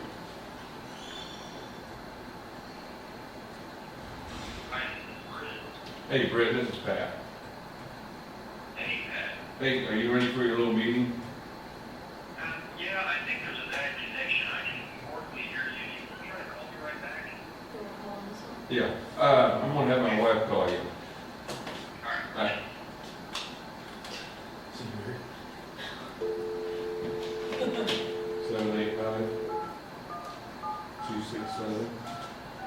785-267-9025.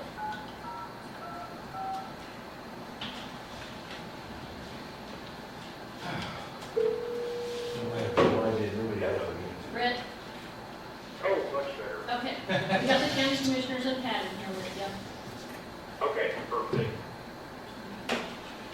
I can hear. All right, go ahead. All right, go ahead. Well, I guess we'll start with what questions you guys have.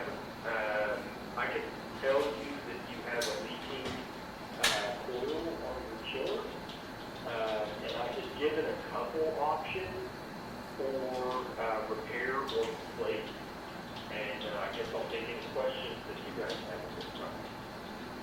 Are you on the repair, or are we talking about just replacing the coil, replacing the controls? What are we talking Yeah, about? I was given a quote to replace the coil alone.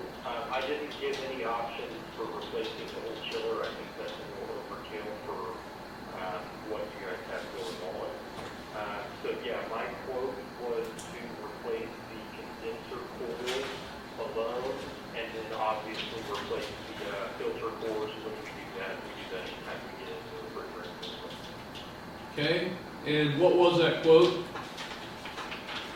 That was $14,495, and the refrigerant would be billed separately at $76 per pound. We don't know how low you guys are. The system holds 102 pounds. I thought worst case scenario, you guys are 75 pounds low, but I doubt you guys are that low. You may be somewhere around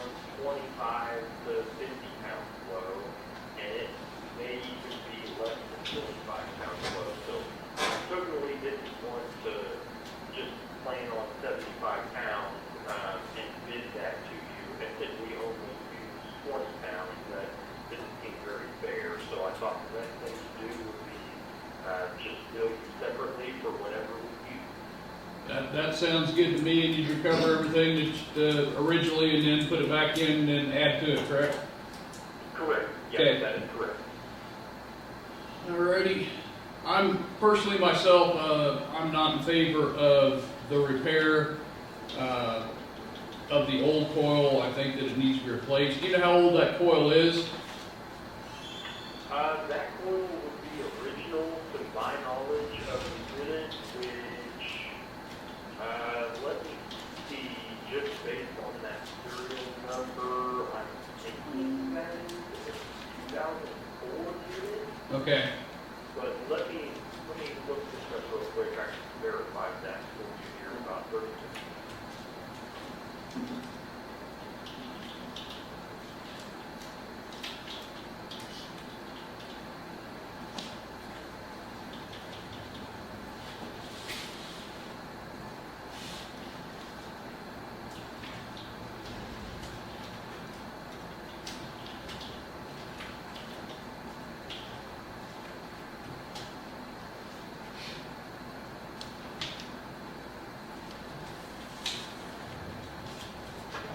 I'm one in favor of just replacing the whole thing, close the track repair. Where he's repaired, that's where it's. So that coil's about 21 years old. Which one? 2004. 2004, okay.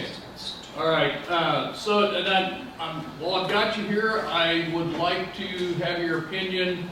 We've got, what, 2 more sitting out there, is that correct? Should we start budgeting to replace the coils on those if they're the same vintage?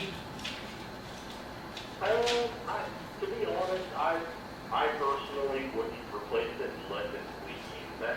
That's my Right. opinion on it. I think they're too expensive to replace without direct need to replace it. Yes, but what I'm saying is that that is the same vintage, 2004, both those sitting out there.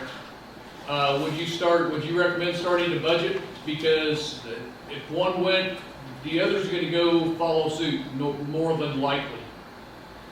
Yeah, I would certainly budget for it, and if you can squeeze, another 5 to 10 years out of this system, then, if you have coil fail on this unit in 7 years,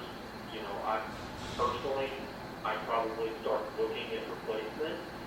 Right now, with only one coil failing, I don't think that is worthy of replacing the unit yet, but as you get, past 25 or so years old, you're going to start, the price of the coil is going to go up by then, and, now you might be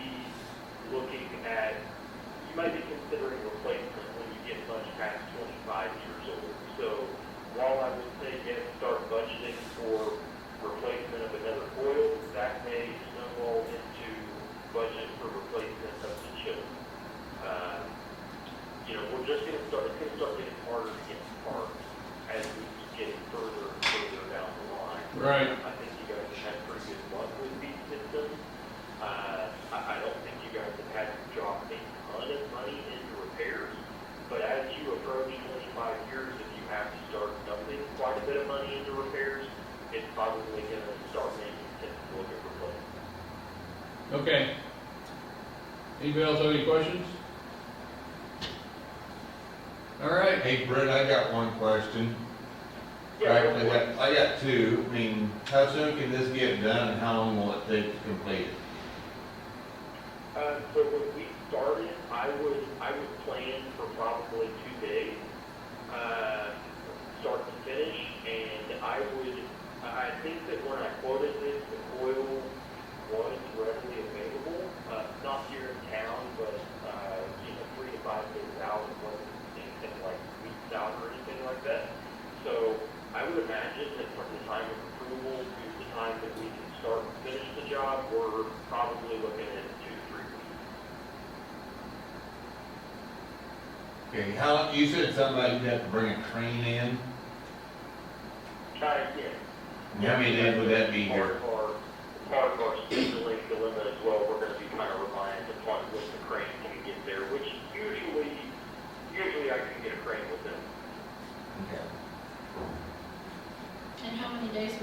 crane here?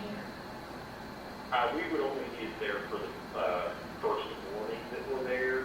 The crane would probably only be on site for maybe 2 to 3 hours tops. Okay.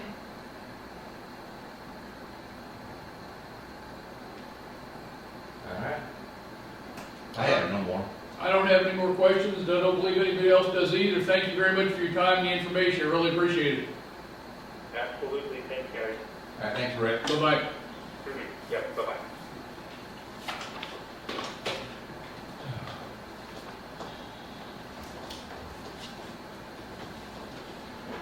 It's just money.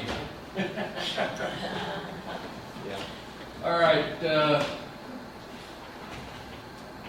we're gonna need to get this done. I'd entertain a motion to, replace the coil on the chiller and have the refrigerant billed separately. Have it billed separately? The refrigerant is gonna be billed separately because he said they don't know how much it's gonna be out, so they're gonna recover what they have and then add to. He said that if I heard him correctly, he's thinking 70 pounds roughly. Max. Yeah. And that was the max that he thought it would be. Yeah, I'll move that we go ahead and replace the coil. Second. Okay, it's been properly moved and seconded to replace the coil on the chiller at the cost of $14,495. Refrigerant to be billed separately at $76 a pound. Any further discussion? 2 minute rally, fine. You covered it, all right. Hearing none, all in favor, say aye. Aye. All opposed, same sign, motion carried. All right. I just asked her how much was in that. Okay. So. Good deal. All right, so you can let him know that he can get it ordered and Good reason to say. get started. I'm gonna go up to talk to courts, if there's a good day that, Yeah, yeah. But you might let him know to get it ordered now, and then you can kind of schedule days around what they're doing their hours. So we'll shut everything down. no, Oh, it's still on, we'll set 2 active Okay. meetings, but none of this active available. right, I got Yeah, we'll still be tools. All right, All right, thank sounds you. good, thank you. Hey, Mark? Yes, sir. Could we have,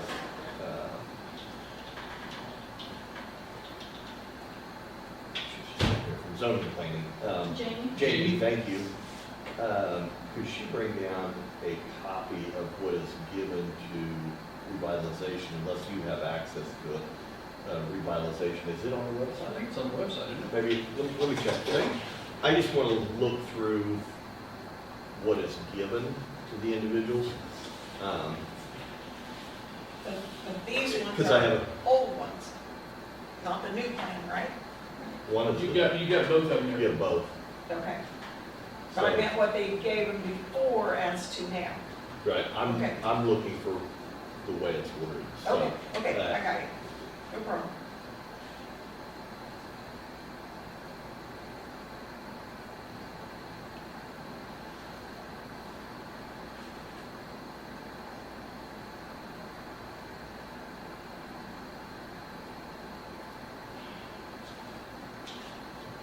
So, and you tell me when you want to talk about this a little bit more. I just have a couple of questions while Todd's still here. Sure. At whatever point you want to do that. We talked about it now, I was just taking a look real quick to see if it was on there. Well- I thought it was on there, but I don't see it. So the copy that I have that is 2018-14. If you read, it says,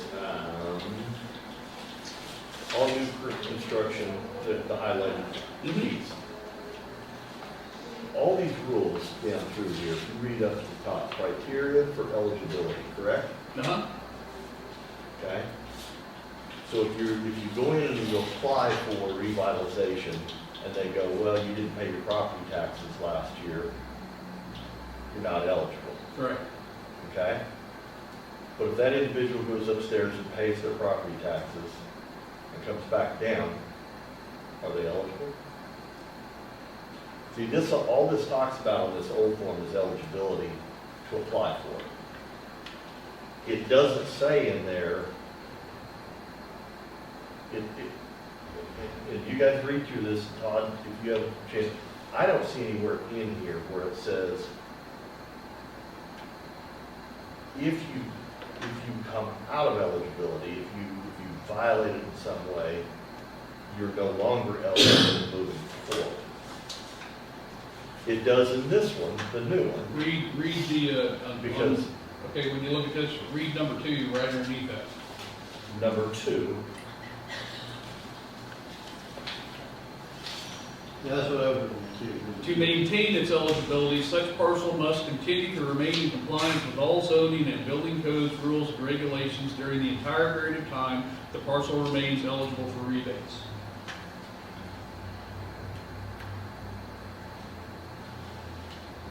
So if they did not apply for a building permit, then that's a violation of the zoning and building codes, correct?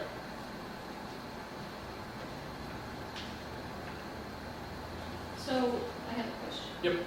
The ones that would have applied like in 22, what about the old version? Yes. Were they sent the new version to see if the, That doesn't matter, because they're not under that, they're still under They're the still old. working on the old plan. They're still working under the old plan. Because you set up yeah, the neighborhood program itself.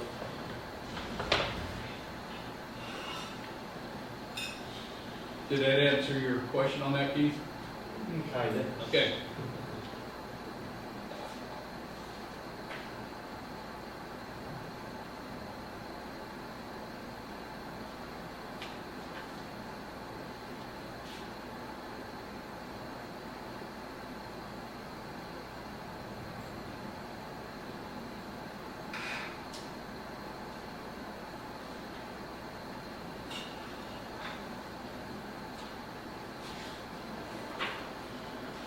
Yeah, then I'm gonna go back to even the one who came in and applied for the building permit.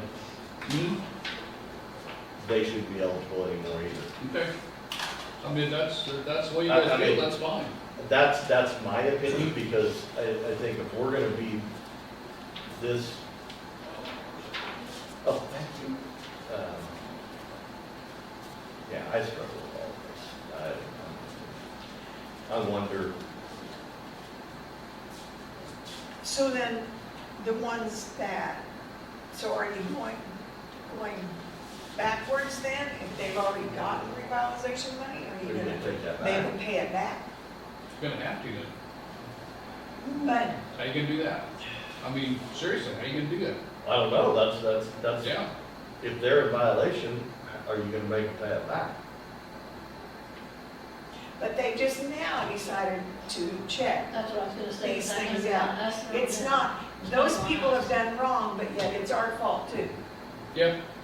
I mean, And that's, yeah, I mean, that's what King How James is said, it? that's something that they should have caught and didn't catch, so. because if we're gonna, if our job is to police revitalization and double check that they're doing everything correct, we should have been following through all of this. We followed through, so the you're- taxes are paid, that we should have followed through, that nothing had changed on these parcels either. Oh, that's gonna be a Which huge, now that's she's, gonna be a huge out. but now she's saying that's what they're doing, Mhm. Yeah. because that's how they found these. That's gonna be a huge piece for them to try to police all I that. know, Yeah. but I just mean that's how they found these, according to And Jamie. how many, are there others? That's what they're looking for. That's what they're having to go back and start paying attention to.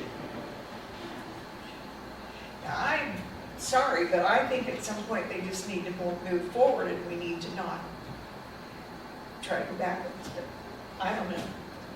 What do you mean by that? Yeah, what do you Tell mean me by that. go backwards? I mean that Don't try to go back and you get don't go, try to go back and get the money or take these people out. I think that Whoa, what do you mean take them out? They're in some of these, she violation. would say, okay, so, yeah, okay, so they are in violation. Now, I see what you're saying. I mean, The only recourse that I can see on that is if we're gonna say they're in violation, the same way as if somebody has not paid their taxes is in violation, Okay. and we're gonna take them out of the program, then they're out as of now, but I don't see how you can go back and say, give me your money back. Right, exactly. That's the key right there. That's right. No, I don't think you're ever gonna No. go, they'll say, see you in court. And so what if you went back to them, I'm just saying, what if you went back to them and said, okay, we see that you have, built buildings and you're in the revitalization plan. Besides that, even with that revitalization, it's against Right. county Yep. zoning. You need to do the building permits and pay the fine. Then- You're either then- willing to do that or you're completely out of revitalization. Then do you go back to everybody who hasn't paid their taxes and say, hey, we know that, you haven't paid your taxes, but you want to pay them now and we'll let you stay in revitalization. Yeah, We can't do that. That's You right. can't pick and choose, you can't cherry pick. No. It's either you're in, you're out, whatever, if that's where you want to go. My only point on the other one where they did come in, they can't, since what they did was in no way, tied to revitalization, other than the fact they needed a building permit, and they got the building permit, whether it was a day late, 2 days late, whatever. That was the only point that I was looking at on that, Oh, yeah. is they did come in, self-report, hey, we forgot to get the building permit, we're getting it now, here we go. And the other ones just haven't. So, whatever you guys want to do on that, if you want to, knock them all out,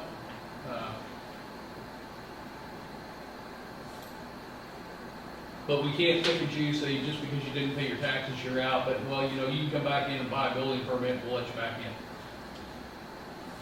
But what about the one that, so we knocked them all out right now, and the person who, has been in violation for 2 years comes back and say, why did you do it, supposed to do it now? No, can't do that. That's just like somebody comes in and pays taxes 2 days late.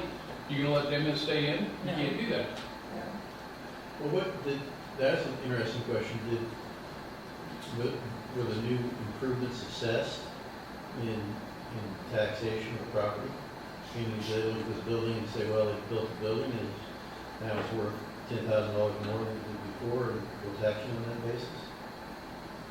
That's a good point. That is a good point, because it should have been Yeah, out there that they were in revitalization at that point too. yeah, because that not only would have been a trigger, but I think that's the real reason why you have this whole process is that you're trying to make sure that you guys know how to tax these things.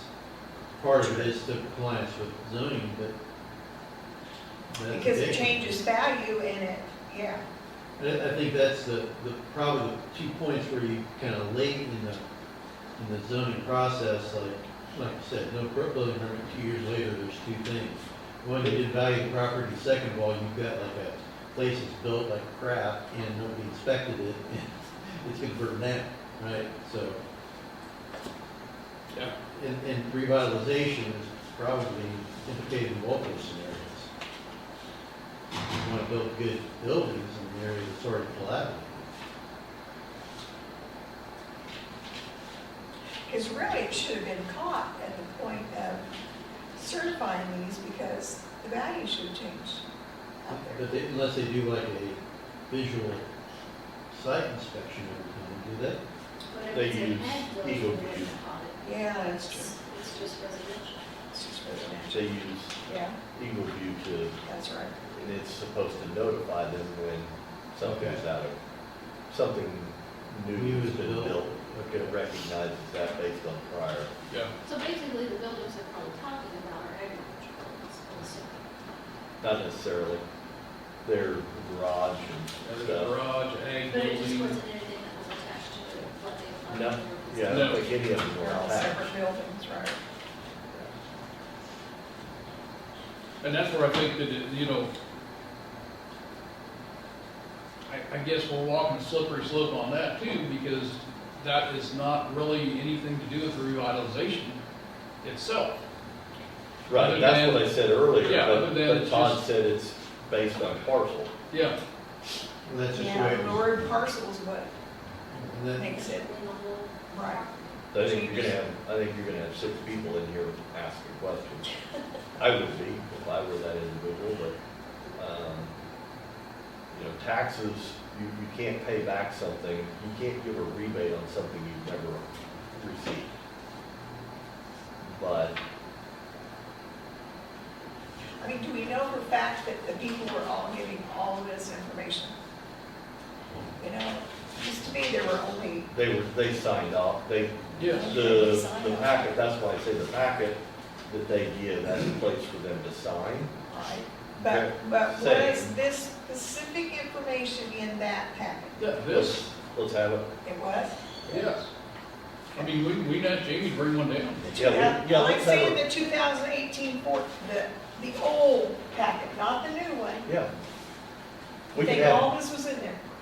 I don't, all the whole resolution, Yeah, what kind of information was in that we'd packet? have to read whatever they were giving out.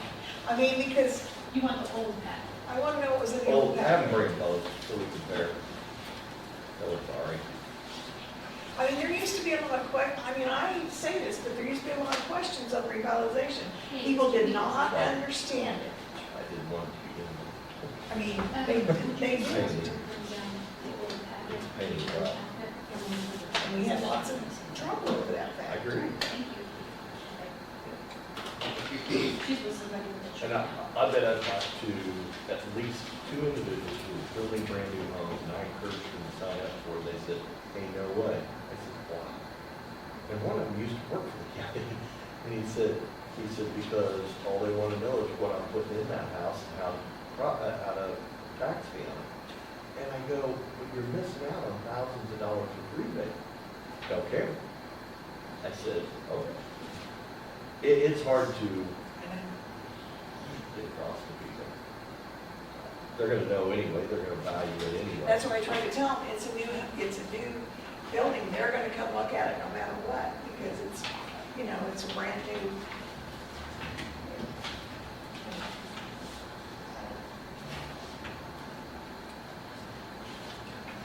It's always been that's it.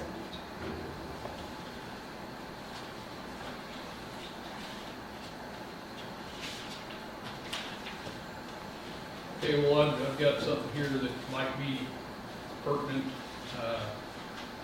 When you read both of the highlighted areas, right, and they're talking about new construction and all improvements to existing property, okay? Then you go back here in definitions, on both of them, they're worded a little bit different, but they do say one thing that's kind of telling to me, because they both say construction and improvements means and refers to rehabilitation of and additions to existing buildings or new construction or both, which are completed and qualified under the plan. Nothing that we're talking about here is qualified under the plan. Because they're not getting revitalization on the improvements that they made. Right? Well, the ones that are a problem.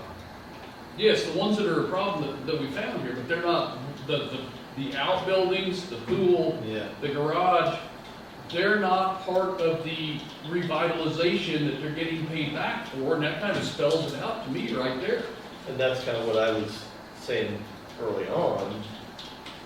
These are all separate from the piece or the building that is being given revitalization. Yes. Because it's only, if you go in and you add on 1,000 square foot to a home, and it improves, and you spend more than $15,000, and it improves the value of that from 100,000 to 150,000, you're only getting a rebate on for 50,000. Right.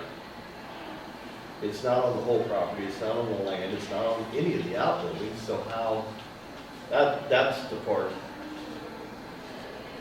I mean, theoretically, some of these could have been put under the revitalization, the outbuildings could have been put under revitalization, but they didn't choose to do it, all right?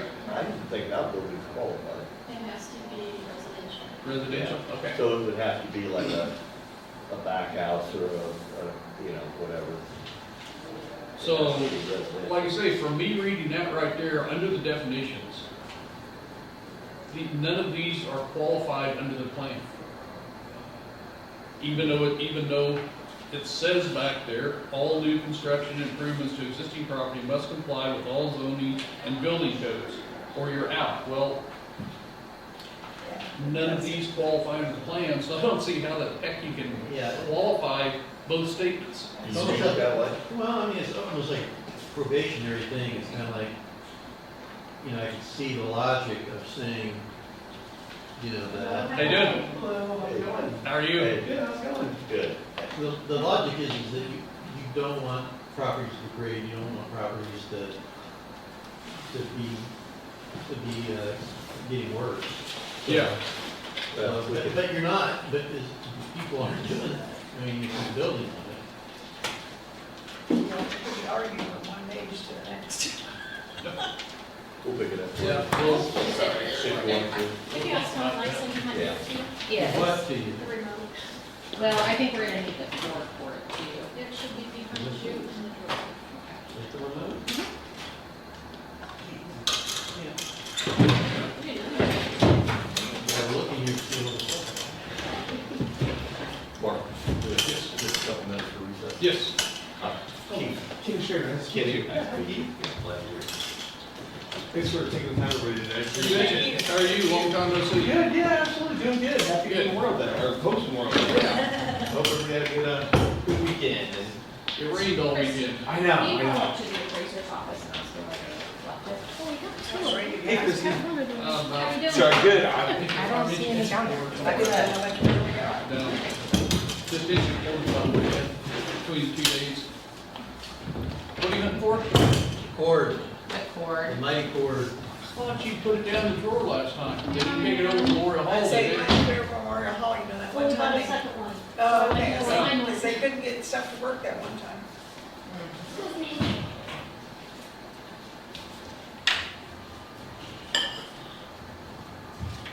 Law of general.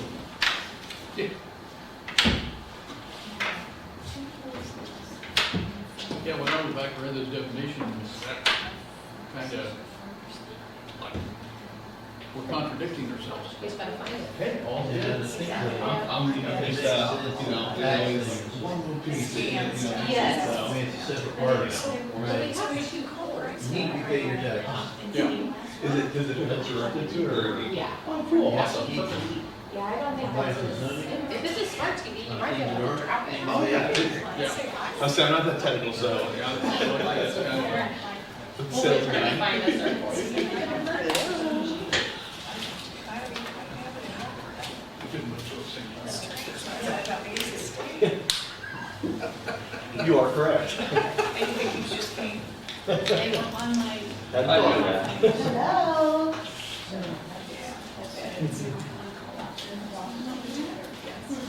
Thank you. Oh.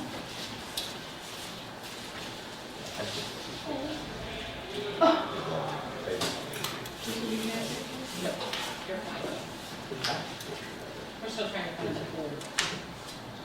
Not sure exactly where exactly to smell it for the TV. We need to see which way it gets. Yeah, you would have a list of all those people.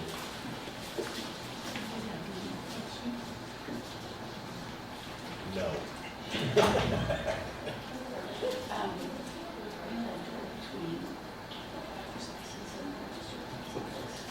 What now? Oh, the Louise, yeah. Oh, nice. Cool. Thank you. Do the whole thing. Well, I don't want to drop it on there. There we go. Equal. Right?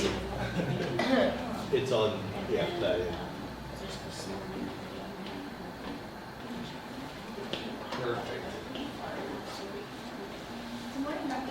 Morning, how are you? Good, how are you? Grab a chair and slide it up here so you can see. Who's fine. Me? Yeah, you guys can Yeah, we're gonna move all of this here around. Yeah. slide around so you can see. Come on around. Check yourself out. You getting it, Todd? I think that. This one not. Yeah, it slides out, or you just brace on it, meaty bits in there. Okay, I'm in. You 13 I think it should be on I asked her one more time. setting and then 4 we can come back to it. for HDMI. Maybe that didn't work. I thought he did too. Oh, there we go. Okay. And we'll have more from you. Oh, perfect. Awesome.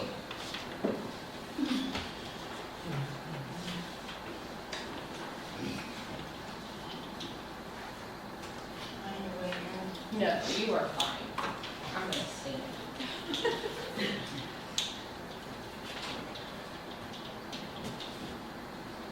I know I did too much this weekend, I guess, but my orders are not done, but no problem. See one of my doctors. So to see it, it's working. You said we have a couple more people coming in? I think so. You just give me the thumbs up. I'm happy to go. I'm happy to wait. Yeah, we'll give them another minute or so. Sounds great. We're missing Jericho. I sent it to Jericho. I did bring some notebooks and pens, if anyone needs a notebook or pen for this, or just in general, that as well. You can never not have enough of those. Yeah, for the meeting. Okay. All right, you bet. Jericho's not coming. Okay. Is anybody going to raise your, like, was Jamie back? Jamie's not coming. Jamie's not coming. I'd say so. Yeah. Good, yeah, awesome. Well, hello everybody. Nice to meet the new faces here. Good to see Aaron, Christy, Mark as well. And I think I may have communicated with a few others, maybe on some tickets or calls or something like that. So great to meet everybody. My name is Kenny Schrader. I'm with ID Pathways. We're one of the managed service providers for you all. Very happy and pleased to be working with you all. Unfortunate and very fortunate as well. So I'm one of the members of the account team. Kind of get into who else is on the account team as well. But wanted to meet you guys since kind of how we transitioned through. Never really formally get to meet everybody here. So I figured this would be a great time. As yes, our services are still stood up, but we still need to go out here and meet you all and put a face to the name. So that's the reason why we're here today. And to go over our services and stuff like that at a high level. So I want to start off by just introducing who IP Pathways is. So a lot of words up there. We're a full service IT company, so we're connecting businesses with the right technologies and tools to solve complex business problems. We specialize in a wide range of today's IT landscape and what we offer. And our whole goal is to specialize in providing technology solutions to help you grow along with our customers and ourselves through digital transformation. So it's just really important. The biggest thing I always like to say here is we do whatever it takes for a customer. Not every solution is the same, especially with IT. No matter if you're working with the county, if you're working with a manufacturing facility, there's always things that are just different in every business or every county because something was done beforehand that you're taking over and trying to figure out. So our goal is to come up with a solution that's best for the customer. So just a little bit about us and IP Pathways. Our main corporation, our headquarters is out of Des Moines, Iowa. That's where we started in 2007. From there we had rapid growth. So we started in 2010 in Omaha, 2011 in Kansas City, and in 2023 we acquired a location in Columbus, Ohio. We actually also have 3 data centers as well. Our main one is in Des Moines, so that's just with cloud and just holding people's data. That's a very large data center there. We also have a couple other data centers in one in Omaha. Then we actually have one here in Kansas City as well, so we're really happy about that. That helps boost our engineers and boots on the ground to help them get to customers and where your data is at, and it just really helps build out our company here at Pathways. So just our whole journey and everything, how we've gotten. So we first started out in 2007, like I mentioned. Back then, time every year, every month, every day, technology is changing. So we started off as what's called like a value-added reseller. We sold just parts, just hardware, like your access points or firewalls and stuff like that. And we were the value-added people to help maybe install it and stuff like that. Well, with today's day and age of cybersecurity, managed services to help with companies or counties that just need that extra support, may not have the staff to be able to do that. We started growing into that field to help out with that as well. We built our own cloud too, which is really cool. I'm sure everybody's heard that buzzword. Amazon, Google, all have their cloud and everything like that, and Microsoft. And the biggest thing I always tell people is we have our own proprietary cloud that goes against them because we're focused here in the Midwest, just like where our locations are at. That's where our data is being held. That's who the support people we talk to are from. Whether those big companies that have data centers all over the United States may outsource some of their help desk people for support in different countries. Times take longer to get to them, so we really wanted to hone in on that small, medium-sized business and give them that great support there. So the funny thing with data centers and cloud, the cloud is just the thing. Your actual data is actually hosted in a data center, like the ones I just mentioned. So the cloud is just a cool word, but essentially your data is somewhere in a data center in a much secure area. Who we serve today, we serve all facets, anything that has IT or needs help, that's where we're specialized in. Healthcare, counties, governmental, education are all really big areas for us. There's a lot of just compliance, growing strategies, IT needs in those areas. Cybersecurity being a very big part of that right now. Kind of what we offer, kind of what we talked about already. Our services, so again, we wrap our managed services like we offer with you all today, but also around with consulting where we want to make sure it's the best fit for you all. And then a security approach. It's really important nowadays, especially in the world we're in. There's vulnerabilities that are being brought up every single day that are created. So having a constant team that are staying on top of that and being on an offensive mode is where we hone in and do a great job of keeping our customers protected. There's a lot of things here, so we'll go into more kind of this is just a broad offering of all the offerings that we have here at Active Pathways. Again, it's a big list there. The biggest thing, again, is all customers, potential customers are different. Their IT situations are different, so we have to offer all these solutions to make sure we encompass the right tools, procedures, and services in place for all those systems and those environments. So what you see up here is not everything you all have. This is just a wide variety of the things we do around managed services and security. Obviously, that's a really big push nowadays. The biggest thing for us that I always like to make sure people are aware of, and it's really important, I think, from a relationship standpoint with your customer and clients, is we're vendor network is vendor agnostic, so we don't push a certain vendor towards people. So we do a very good we do very well of vetting out all of our potential vendors that we utilize to be onboarded by us, and then when they are, we make sure the customer is able to pick the vendors they want to use that best suits their environment and their solution. We want to make sure that we vet them out so that way everything's standardized across the board. So a lot of different vendors we have up there. Some are cybersecurity, some are hardware, so it just depends on what we're kind of talking about. So here's a great slide here. This is the services that you all have today. So again, you saw that service offering sheet. There's a ton on there, and I went ahead and went through, okay, let's go through and highlight the services that you all have with us today. So first one I want to put on there was our managed Sentinel-1. It's very important. Sentinel-1 is a security piece and a tool that's on your all servers. So it's doing offensive and defensive hunting for threats. It's very important nowadays, especially with ransomware and cyber attacks happening all the time. Local here in Kansas, outside of Kansas, just you never know. So that's a really important tool that we have set up for you all. It does a great job on the back end. That's managed by us and everything. So really important. Firewalls as a service as well. Another very great security tool feature set that is really important as well. You'll start hearing the security line on this because of how important it is. So that's protecting this county here at what we call the edge. So that's like your frontline people, your frontline warriors that are trying to block anything and everything they can in the dark web. DNS security, another security word. So that tool is what we use for you all. That is our monitors malicious traffic on the internet.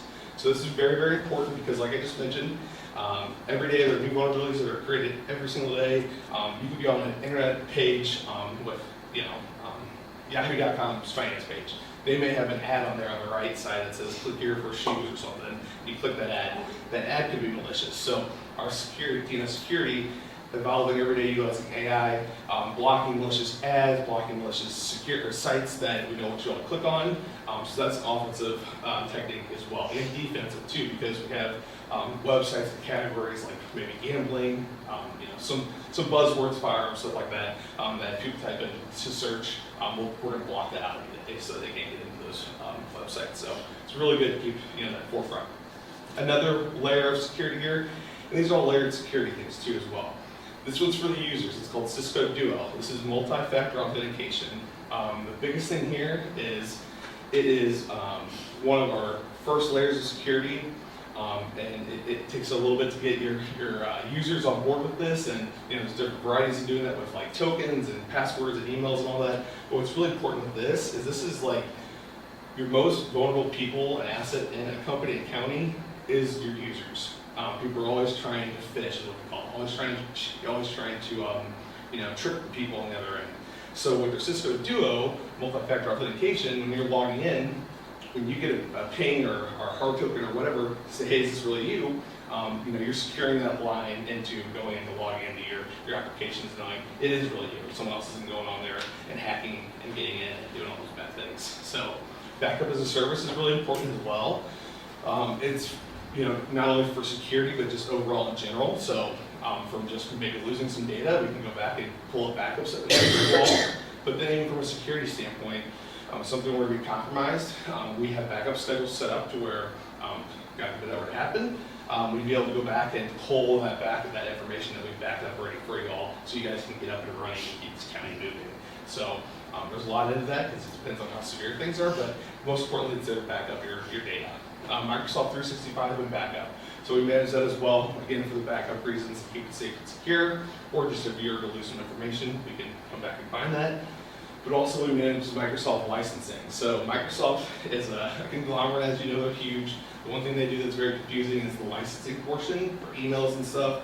You wouldn't realize it, but there's like 15 different licenses, what you can use, what you can add, subscription renewal, all these things are very confusing for end users. So what we do is add on the management approach to that to take that burden off of the customer. Because it's, like I said, they love to do their licensing and it makes it very confusing. Now, then I'm trying to reach out to Microsoft. It may take 2 to 3 weeks to even get a person on the other end unless you're a huge player in the world. So that's where we take that out for you all. So we take care of that scooping. Manage Sophos Central. Again, this is another security tool. This is helping with doing email filtering on the back end that you may not see. So this is managing like your spam, malicious emails that you may not even see that are already being blocked. So that way it's not coming to you to click on those emails. So again, another layer of security there. Managed infrastructure. This is where our actual cloud portion comes into play here, where we're actually managing the servers and desktops with patching and backup. So with patching, that means, that's an IT word, buzzword, but really that just means we're doing the security updates and making sure those are pushed through properly and successfully. Because again, if your computers are not updated or your servers are not updated and patched on a regular basis, you're missing out on security vulnerabilities that could pose a threat. So we're taking care of that and making sure that's managed properly, up to date, have the right patches and security vulnerabilities taken care of and check, and we monitor that as well to ensure that that's being done. And then finally is our help desk as a service, and this is where we provide our tier 1 and 2 help desk support. So this is going to be for anything with break fix issues, having trouble logging into your computer, having issues with XYZ. This is where you either call or send an email to support@ippathways.com, and that's where they'll help troubleshoot those issues. The really important thing to always like to notate, and we've done a great job here working with you all, and that's the cool thing is as we have built our partnership up, things are just streamlining a bit faster. So, help desk, support@ippathways.com is where you'll get those engineers. So always the big thing I like to distinguish is you have your account team, which is myself and my boss, and then a technical person. Then you have the support team. You want to always make sure you email support for any issues because they're there creating internal tickets and stuff like that at escalation points. It's always good to keep us involved in things if maybe response times aren't as quick. Loop me in, absolutely, or things like that. But when it comes to getting that support help, you always want to make sure you reach out to them because those are the engineers. I'm just an account manager, and I do know a little bit, but not enough to help troubleshoot anything. So that's the go-to people there. And quite frankly, just the one thing to keep in mind for our support as well is all these services here are supported. So any issues or questions, concerns, that's where you reach out to support@ippathways.com, or give them a call as well if you have any questions. But I want to continue to kind of talk about, well, I guess before I jump into kind of our roadmap, does anybody have questions on those services that we have in place now, or any of the previous slides or anything like that? If I'm talking too fast, I apologize. My first commissioners meeting, usually it's a little bit different setup, but I just want to make sure I'm not talking too fast. And if I am, please just let me know. So do the department heads, so if we have multiple department heads, do they each have that ability to call into your support or email support themselves? Yes, sir. Yes. But you would prefer not to have all 100 employees emailing. You want one contact person? How do you? So typically how it's been done is one, the department head's been reaching out to support and either calling or emailing. The biggest thing I always like to make sure is like, newer customers, sometimes they'll call me or our account team, and there could be something where your computer's out, you can't log in. Well, if I'm in a meeting and I'm on my phone, what I have to do is send an email to them. So just making sure we keep them as the main point of contact, and then us in the background to escalate anything, or maybe the response times are quick to include us. But they're our main point of people, and so far I think it's been really good. So great question, thank you.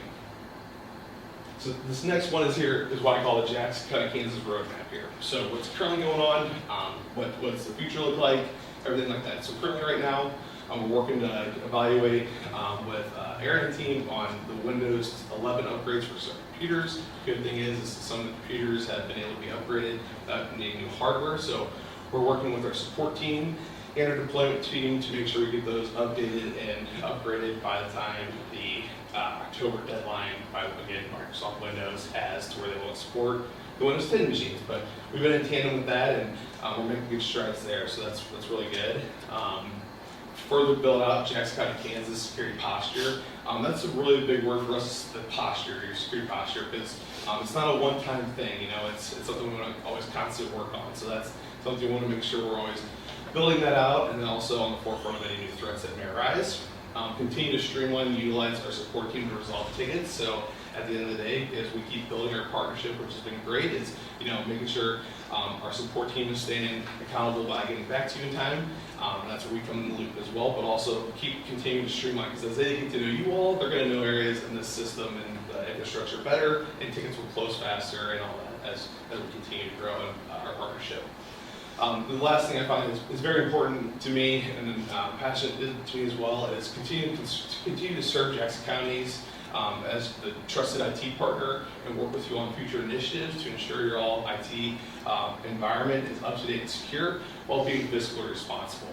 I think that's very important because, again, you saw our service offerings. There's a plethora of things on there, but at the end of the day, everybody is different, budgets are different, companies are different, counties are different. So we want to make sure we all keep you all safe, but also on top of that, ensure that, hey, this is where we can grow, but we want to make sure we're doing that in tandem. Again, that's where that partnership comes into play, and we want to make sure we keep working with you all to ensure that, new security things are coming up, how can we help address these things, or what new services that we have to look at to kind of jump into those. And I know talking the one time, there's one we went out the other day, there's one thing kind of like Reach Secure Now is an offering we have. It's basically like, it's kind of like what's called like phishing testing for employees. It's, really seeing how hardened your employees are when it comes to security, not clicking malicious emails, but it's all done on a training aspect. So like we do it, and I can fall for them too because they're really good emails, but that's just things like that where, we kind of continue to build maybe future services down the road to keep hardening your own. That's something that you're currently doing? We're not doing. You're not doing? It's just maybe a potential future set down the road that we could talk about. I think that's a good idea. I think So if we need to do it, that's something I've brought up to you in the meeting. Yes. Yeah. So it's really important with that one too, because we have it in our company, and essentially it's a platform, and it's really a cost affordable by user account. But again, it's security hardening for the users. They can fall for an email through this poll before. And or not before Breach Secure. And if they do, it's not going to it's just a test training thing. So they're going to be told, hey, you failed this, and you're going to watch video on why you shouldn't do that. So it's you get all people in all areas. Anyone from the CEO to a lot of times the CEO, maybe the one that doesn't, check things, and Right. so it's a really cool tool. And I'll jump into kind of, we've been acquiring companies, every year we acquire a new company, we're growing at a great rate. Right now, cybersecurity is huge, so I'll jump into kind of 10X Solutions. It's our company we acquired 2 years ago. That's our cybersecurity arm of things that does more heavier security solutions for, companies that may need more tied to compliance and stuff like that. Again, companies the same, so some of these things may not be applicable, but it's something to show that, hey, if you all are interested in things, we have a plethora of security solutions around those. Excuse me. So, again, this is our cybersecurity company called 10X Solutions. They are a part of us. And some of this kind of gets down into the weeds with some technical stuff, but essentially, they are our full cybersecurity arm. So they're doing things from network vulnerability assessments, penetration testing, social engineering. Social engineering would be like your Reach Secure Now. That's where, trying to see how they can, have an employee get, click on those links through an email or something like that. But again, from a high level, we offer a lot of security services here. I know people aren't all here super technical, but these are some things that, like penetration testing, depending on some compliance standards you may have to align with, state, federal regulations, it just depends. They may require you to do a penetration test where they're wanting you to see where are your gaps in your infrastructure. Like this company, 10X Solutions, or other companies as well, they're going to come in and find a way to get into your system. They're going to maybe try to trick the front desk person to give you some credentials. They're going to call the front desk person maybe to see if they can act as an employee or something like that. They're trying to find ways they can get in there so we can all realize that, again, it's a training thing, so no one's going to get in trouble. We want to know where the holes and gaps are at, because that's how these bad actors get in. And it just, it's one of those ones where, again, these are all future things. It just depends on the flavor, what customers need in terms of requirements and stuff like that. So, again, it goes into more things like risk assessments, compliance examinations, all these things. And what we do is we wrap this all into one. So what we take is, instead of an all-in-one approach that a lot of these companies do, we wrap that into security posture as a service. So what that does is bundle your Breach Secure Now, some testing that may need to be done, like vulnerability scans on the network, just some general testing in general, and wraps it into a monthly bundled approach instead of a one-time cost. And we've come to find out that the service here is much more cost-effective than the other security vendors out there as well. So just wanted to touch base on all this. Don't want to get too much into the weeds here. Just the biggest thing here is letting you all know is we have these solutions here available. So when the questions start coming up of, hey, what maybe we need to do here in the security world, that's where you come to me and we can start talking about what other services we may have to help out with that. Again, this is not a sales deal or pushing anything down here. This is just letting you all know we have capabilities to go farther into this world if we need to. So this is just a 10X IQ web-based platform. This is where we ingest all the information into our web-based platform here to go into if we did these tests and assessments and stuff like that. And it looks really good from a tracking perspective and compliance perspective if you're having to answer to higher powers of compliance and stuff, because I see that you're organizing everything together. And it kind of goes into the remediation efforts and all that as well. The account team, so like I said, my name is Kenny Schrader, I'm your all's account manager. Justin Ruby is my boss, he's a regional sales director here in Kansas and Missouri. We also serve other states as well, and they have other locations around in the South, but that's where we're primarily at, and we have boots on the ground here as well, and the Midwest too. And then Tony Parlato is our solutions architect, so he is our he's our technical sales engineer. So that is our team here to you all, to serve you all. Again, like I kind of just showed you, the 10X solutions and stuff like that, those services, those are all just services to keep in mind, or just, if you do have questions on further security services or things like that, I just want you all to know that we have that, and you all can come to us as your IT provider to look into those things and not feel the need to go search on your own. You're more than welcome to do that as well, but I just want to keep it rest assured that we have always solutions available, and you're protected now. It's 24/7 our support, so they do a great job. They stay on top of all our services with you all. Just want to let you know all at where we're at now, what could be down the road if you want to expand some of those things, and most importantly, meet you all and put a face to the name, and just make sure I get to see everybody. So that's all I had today. But does anybody have any questions or anything like that about current services or I've got one question. Yes, sir. Nothing had brought this up during our lunch. Do you offer an email snapshot of incursions, what's going on throughout the week, throughout the month, I believe? Yes. Do you send that to Aaron? Do you send it to county? Who do you send it to? So, great question. So we have that DNS service that we said that shows all the web traffic and all the vulnerabilities and stuff like that. I did reach out to our support. They said they've been sending that monthly. If It you're, goes to me. I Okay. put it in the basket. So maybe it has it. Yeah, it comes to you email? Can you just forward that to me? I'm kind of interested in looking at that and seeing what. Absolutely, Yeah, I can. perfect. Yep. Okay. it's pretty cool. Yeah. It shows all the traffic, shows you where, the real vulnerabilities and all that. So it's cool. And then you're like, wow, it's right there. They click away potentially. So. And I add one more too, and I don't know who they use or anything, but the county to the east of us had an incursion to where they were shut down, 2 weeks almost? Totally shut down. And when I was at the convention in March, sitting there with another county commissioner who said that she just got notified that morning that they got hit. So are you seeing more of this, trying to get counties, or just, whatever reason, either just shut them down? I don't believe either one of them actually was asked for anything, but I believe that the, one of them in Kansas City not too long ago, year or so ago, had a little ransom that they had to pay, so.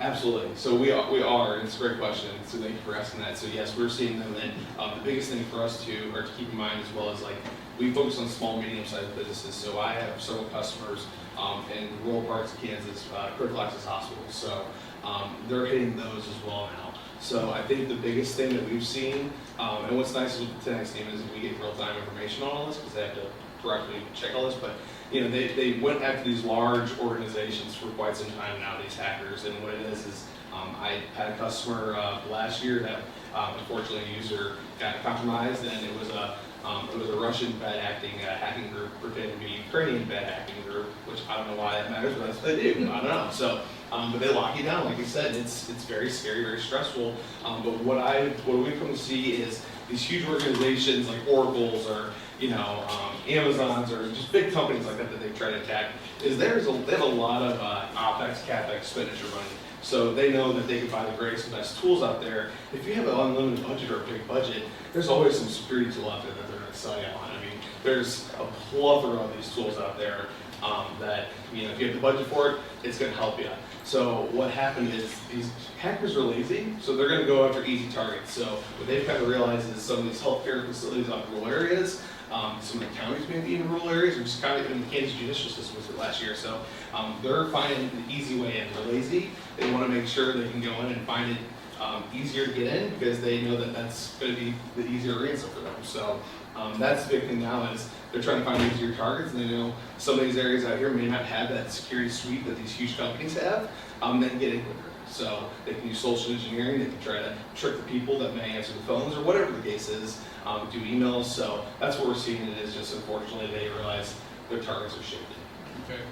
So And it's scary. as far as the test emails and things like that, I think that's something that we really need to look into. I kind of like to see a cost on those As a training tool. as a training tool, yes. Absolutely, absolutely. And it does wonders for us. We have it here in our organization, and it holds you accountable. It sends you emails on, you got to watch your videos and do your training, and it really keeps you sharp. And at the end of the day, sometimes when an employee might not like it, they'll do it, and they're listening, and then they realize, wow, this actually helped me from something I should have not clicked on, or it keeps them aware. It really does. So we could absolutely follow that a couple of times Okay, too. perfect. All right. So I'm Jennifer, with Hey, Jackson County hi. Road Bridge. Hi, good to meet you. Nice to meet you. Yeah, absolutely. So I'm just wanting to know kind of where we're at because we're still having some hiccups here and there along the way. All of your staff have been amazing to work with except for one. Okay. I knew that Aaron had taken care of that because Aaron was there. But, So just kind of making sure that we don't lose your data again, because we're still behind entering that. And because the system is not fast enough, we're not both being able to work at the same time, and it's dragging and it's lagging and it's flashing back and forth at us. So I know that Sage was working on that. He's spent almost 6 hours with him on the phone last week. Great, I mean, he's gone above and beyond, he's trying everything to find a solution. Where do you feel that we're at with getting that where we can both work efficiently at the same time? Great question, and I'm going to answer the best I can, being not that Tony's the technical guru. He comes up with these solutions, Right. Invents them out through his architecture and stuff like that. So that case and scenario right there, as I know, talking with the support supervisors and stuff, was the workaround with backing it up on the local machine. At the end of the day, the quickest route, the route that's going to be the lowest latency, so it's going to be the fastest, is going to be setting up some type of on-prem, maybe server instance or server, whether that's physical or non-physical, at that road and bridge location. Because right now they're talking through what's called tunnels. That's what they call those tunnels they build out. And with that building up those tunnels, the communication through that bogs it down a little bit. So it's like a hose. You can push so much information through a hose, but if it's a 1-inch wide hose and you're sending 2 inches of information in there, it's going to slow it down. So to free up that speed would be to set up an on-prem presence there, whether that would be potentially in our cloud, but that would depend on maybe Tony kind of looking at the Wi-Fi and how the internet speed is there, or even a physical server that would be there to where we have to go through that tunnel and talk back and forth. So I have a question about that then. Is there a way that you could do a test by, when you say a server, you're just talking about a place for the information to go? Is that similar to the external hard drives? Yes. So is there a way to hook up an external hard drive to this, set it up, and see if that improves before we invest? We have done that. Yes, that is You've already done that? Yeah, I did that. And did that improve the speed? Yeah, we've done it, we've tried it on Mary's computer, on my computer. They've tried to put it different places, and that didn't improve the speed? no, so I've they put also it all reached back. out to Giant, and they're gonna do an internet audit out there, to see the Okay. speed of it. One thing that I have learned through all of this is Giant maintains nothing inside of the building. Apparently, a So- county employee ran all of those wires and installed the server, or out there, and so, not server. You're not. But- you're fine. So, I'm There could be working a- on there could be- Giant taking over all of that, just like they maintain here, because that would only make sense. Sure. Like, that's why we pay them. So, So, at some point, we should be able to figure out how to improve the speed, because that's why we hired a second employee out there, is so that they could get caught up and then be efficient with the time that they have, and right now, that's just not happening, so. Right, because, I mean, I've asked for multiple extensions on reports, because of not being able to get the data entered back in that was lost during the switchover between the two companies. I will follow up with Lance at Giant this week. I just talked to him last week, and so You got a more personal connection you can talk to, don't you? All right. Hold it over at that. Let's JVN, isn't it? well, yeah, I have two brothers that work there, one's at JVN and one's at Giant. So Yeah. I will definitely. But it doesn't, at this point, it doesn't have anything to do with the physical computer that they're operating. We believe that it's the way the information is traveling. The latency, it's the speed. Yes, And it's nothing to do with the program. No, Okay. supposedly. not that I, Mary's been down there, and so she would be more, these two, or whoever she's working with on that end, would be better to answer that question, because I not. Tony is account guy is who's. Oh, Tony Perla, yes, Yeah, yes. that's who's been on that end of it. Okay, 'cause he's the so engineer. Aaron's Yes, been working and- on Yes. things on the other side for us. The reason I say that is because they've had this program for a long time. I mean, didn't have that problem before. Right. They could work, two people could work and the speeds were fine. So You've where, only had one person that's been able to work at a time on that system. I thought we had Because two both people. computers, they prior don't to- communicate, you have to have one open for the other one to do it. Right. So like if Jennifer's isn't open, Mary can't, like, that whole system is So just, why not fishy. change all that? that's a Done. STARS program thing, that has nothing to do with us. Changing so that the two computers are separate, but using the same program?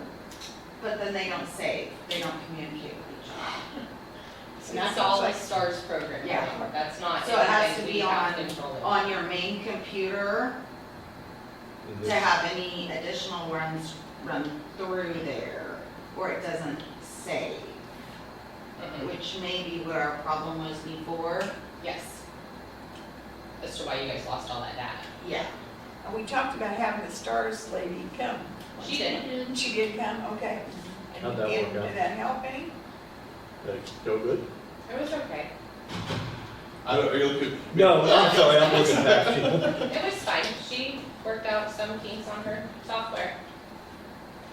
Because sometimes I'm just a firm believer of you just gotta be hands-on.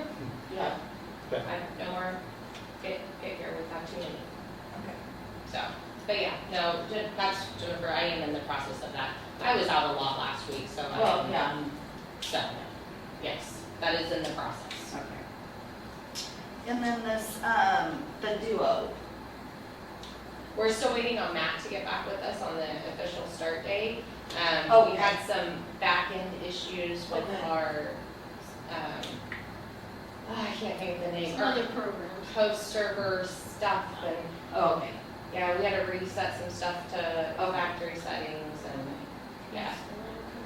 Yeah, so I'm actually, and I told them that we will not start on the first day of the work week, because we're too busy in the courtroom. Right, So yeah. I need to talk to him and see where we are for starting it this week. Or the end of the month. Yeah, end of the month is not good. Yeah. Why don't we start election day? I heard never to do that, so stay away from November. Yeah, we already right? had that discussion. Yeah. But I do, so Tony Perlano, our solutions architect, he's actually going on, he's on vacation, so he couldn't make it today. But an amazing human being, an awesome person. On top of that, he is very capable of the customer side, so he has the technical chops. So when I say build out these architectures, I think of him as like an architect and engineer, but on the IT side of the world. The guy knows his stuff. He's super awesome professional, wants to work. Our goal is to, get systems working for you all as we need it to do. So that's a really cool thing about him. And at the end of the day, we want to make things work. So, and less Me too. take it off of you and take the work. That's the whole point, is take the burden off. Right. So we're going to keep putting our best foot forward there, and we got the right eyes on our end as well, and working on that too. Can you set that up on weekends? The patch, the security. So I believe so that would be something you probably would have to ask support, Because because it took out our whole treasurer's office the other day to do the updates. the updates. Okay. And mine did it this morning when I came in. Mine did too, and it Well, does give you the I was option. like, why is my computer open? It Like, does why? ask. It does. It gives you a 24-hour window. Right, And and so, I like- just restarted this Yeah. morning. Yeah, mine popped up one day last week, and it says your computer's gonna update in 24 hours. You're doing an update now. Well, I just left the notice on my computer and wrapped up the 2-minute thing that I was working on, closed everything down, and just hit restart now. But Yeah. not You know, everybody But is not going everybody to catches that. it. Gotcha. So, I think we could maybe potentially tailor. I think it would be for sure because there's support team. They do that, so they would be maybe reach out whoever is it wanted maybe change it. Just reach out to them, just send an email. Because I think we can, but I don't want to say yes or no. Because I get in trouble too with mine as well. I'll like for instance, go out here and like I swear if my computer restarts before I do this, I'm gonna be in a world of pain. So Right. yeah. Yeah, I hadn't started, I mean, it was open when I went in at 6:30 working, so it had already tried over, I assume either yesterday or over the weekend, so. Yeah. But it didn't take terribly long, I think like 15, 20 minutes. I mean, or even at 4:30 on weekdays. Absolutely, and I think, I'm pretty sure we can tailor that specifically, I'm pretty sure. Because, but I have to make sure. We can put a, Yeah, I Awesome. will. Cool, perfect. All right. Any other questions? Well, thank you very much for the information, I really appreciate it. Absolutely. I'm glad you got a chance to meet everybody. It was awesome meeting everybody. Yep. I appreciate your all's time. I know you're all busy, and especially after the holiday weekend, I figured, everybody's got to hit the ground running, so I appreciate your all's time today, and great meeting everybody too as well. So thank you so much. Great, thank you very much. I'm gonna leave these notebooks and pens here because they're great to just have. So right here. But please reach out if you need anything, and I'll follow up with the reach screen out. All right, sounds good. Thank you very Thank you, much. everybody. Good seeing you again. Yes, absolutely. do you have anything for me? Don't know if she I don't think so. That's the packet, it doesn't. I have it. That's the packet that's handed out. I asked for I'm so glad you catch up from. It's in a folder. Try to roll down, and then a cord flying over here. Thank you, sir. Nice to meet you. Thank you for your time today. Thank you, Yes, you Thank bet. you so much. Yes, I you are appreciate welcome. that, yes.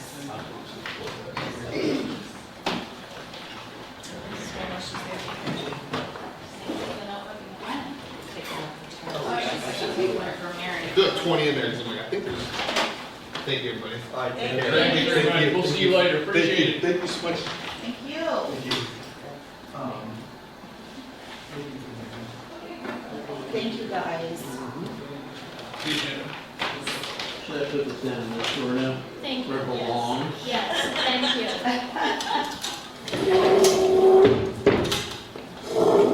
Todd, did you have anything? Yep, I did. I did. They didn't bring my,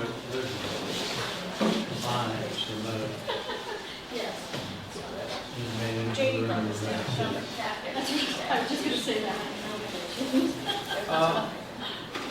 That's not what they hand out. I believe it's an actual folder pack thing. Yeah. Yeah, go Well, ahead. two quick things. And Kate brought this, there's an email going around that she sent the information to state about your guys' resolution about the fire Mhm. destruction. And the response was that the statute expands that. And I looked at the old resolution and she's right, it's limited and you can change it to mean any type of like loss, meaning building, if the home is destroyed by wind or tornado or whatever. Fire. Yeah, there's fire, you can do the same thing. So just a question, I'm assuming you want me to revise that to do that. I would. Yep. Okay. The other thing was just a question. I haven't received anything back from EMS. I wrote that letter a while back saying, give me your financial. You guys hadn't got anything either, I'm assuming, right? Nobody? Then I'd follow up again with a little bit sterner letter. Okay. Because their renewal is. This year. Yeah. Yeah, I don't know if they've got you. Maybe just a simple failure to return this information will mean no new contract. Yeah, I guess it's. I mean, we can't create a new contract with them without the information. Okay, well, it just occurred to me that that was lacking and make sure nobody else got something that I didn't. Nope. Okay. I think that's it for me then. Unless you guys have any questions, other philosophical conundrums? Can't think of anything. Couldn't. All right, thank you very much. We'll see you next week.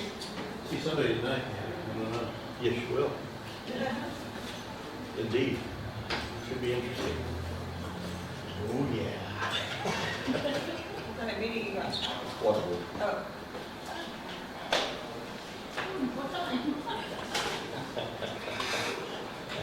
7 bells. All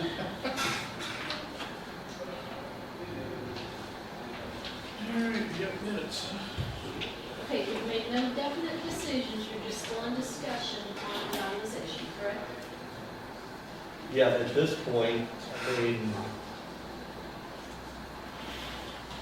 you want to try to resolve this today?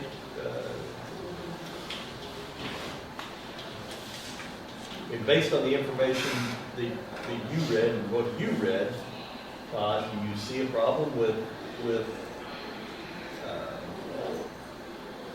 Do you want to have, I mean, when you talk about this, do you want to have them down, down here, yeah? Let's wait till next week and actually get Kate down here and Jamie both and have them have a discussion with them. Yeah, just to see what, I mean, I doubt they would mind either way, because it doesn't sound, I'm guessing they don't really have a lot to do with that mechanically, right? I mean, it's- right, they're looking to us for a resolution to it. Yeah, I get that, it's just, I'm curious how many, they found these in, what, a week or so? I'm curious how many things, how many others they think are out there. Is this all the people we have under revitalization No. right here? Yeah, it is? No, we have more than The papers that you have is everybody, not Yeah, the files. everybody that's in violation. We have more than that on a list of people who are qualified in receiving violations. That's what's on It's here. right there is your certifications. Yeah. That's everybody Yeah. that's And there. that's right. You were thinking just the 6? No, I was curious how many people we had on the revitalization, and so we found those 6. Now, is that all of them, or have they gone back and looked at all those? I guess I want an answer to that. Into that. So, They just looked at the current ones. I think so. Right. I'm fine with table until next week. yeah, let's table this until next week, and, But it seems, it would appear that I think we're closer to a solution. yeah. I think it's important that they just understand this, what they're looking at. Okay. All right. So, all right, perfect, thank you. You bet, we got to see you guys later on. Paragraph 3 on the minutes, Christie, it says, Commissioner Kelly had several complaints that isn't working as it should. Dust control should be inserted in there.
On the second page, Christie, third paragraph, Todd talked about subpoena that clerk received from the Kansas League of Women's Voters. League, women, and voters should be capitalized on that. It's going to be official, in the official minutes. County Commissioners can help you.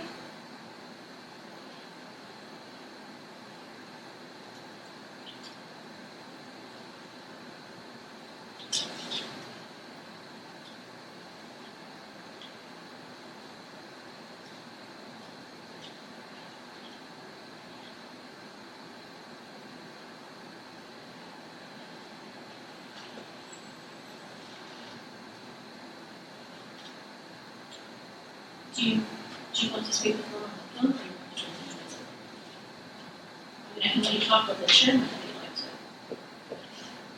Let us know. My vote. Complaint from the chairman. This Mark, Chairman?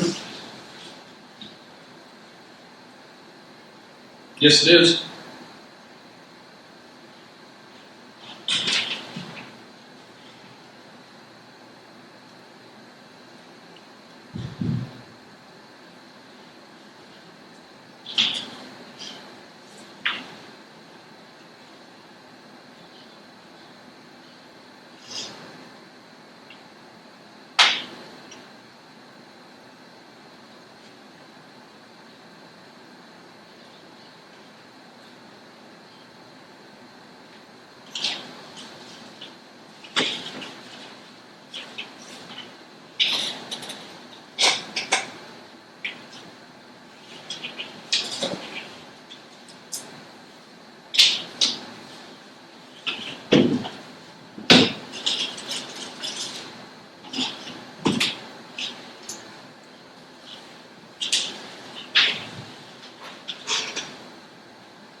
You do have a doctor's appointment.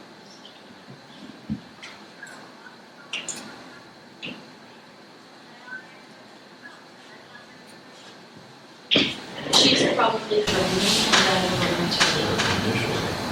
all afternoon.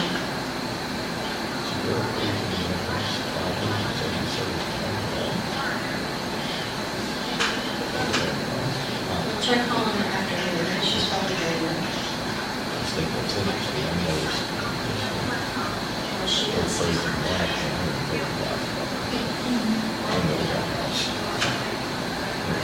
You had a light.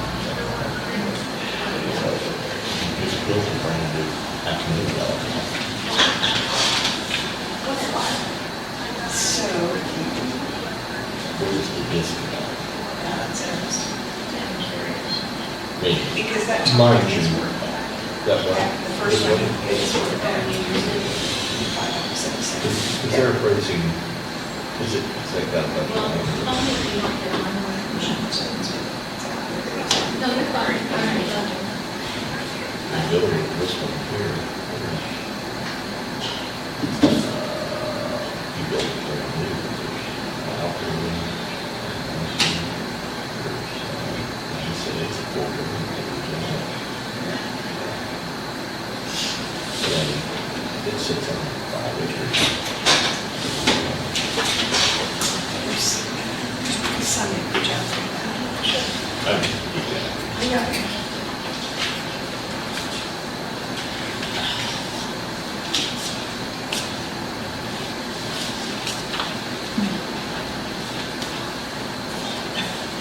We painted in big purple, we can all store. Oh my gosh. So we don't have utilities yet, but that's a preliminary values. So many units of what? Preliminary estimate on the values of the county. I don't have the state utilities yet. I won't get it until June first. So how's it compared to last year? It's a little lower. A little lower? Yeah, our final last year was 157. On just the property? No, total value. Total value. But it had state in it, Yeah, that's state. so we don't have state yet, state assessment. I won't get that, they don't certify to us until June. State assessment's quite a bit. So that should be accepted. Because right now, we're one year would be 133, 220. What do you think the state was last year? Would it be on the budget for last year? Hold on, I'm gonna look here. Just to give us an idea. Yeah. Television.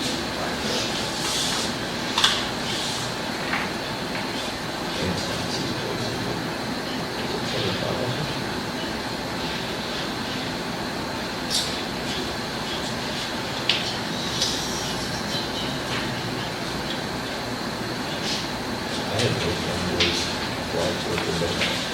One was remodeled up. The other one's building a new house, building with a 20-foot living space. And this is my whole house. And the other thing, And we make some money.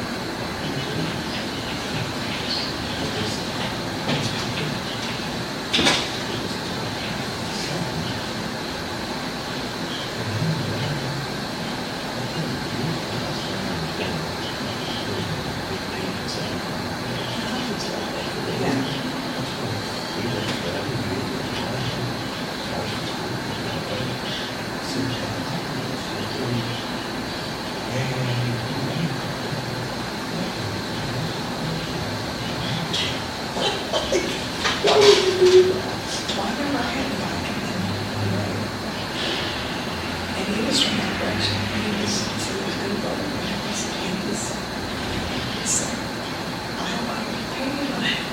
Revitalization, I used to apply every time, and I went, Okay. you know, here's how it is, you don't get back all your tax dollars, but you get back the tax millage and that. And I had, So so that's 19 million last year. how much? 19. 19. what's that changing to? So, 19. 19,988,183. 188, 183. Wow, I remember that. Well, so that would bring that up. You had how much last year? 157. I don't know the exact value, but like 157, 445. Yeah, so see, that's gonna make like 160 something, isn't it?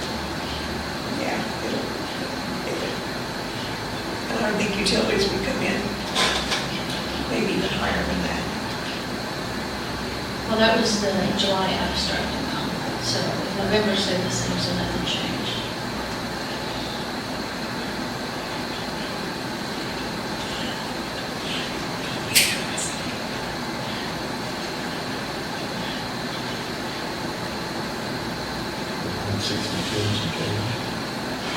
What's my name?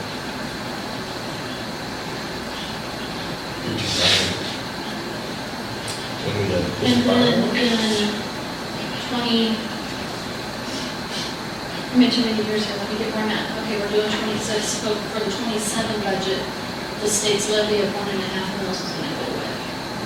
Oh, that's right. What do we do to make that up? Well, that's what we send to the But state. it's going away, it's going to help us. It'll help us, That'll it's give us going the away. state money that- Yeah, it's going away. So we can reduce it by 1.5 mils. We can hold. And so I think that first one you showed me has like 25 acres with it. Oh. But anyway, that when the gentleman came in, I'm like, oh. No, I said, as far as I'm concerned, I think it's worth applying for and stuff, you know? And like, they're gonna appraise it one way or the other. It wasn't easy to go through the process. There's a lot of information in Jake's.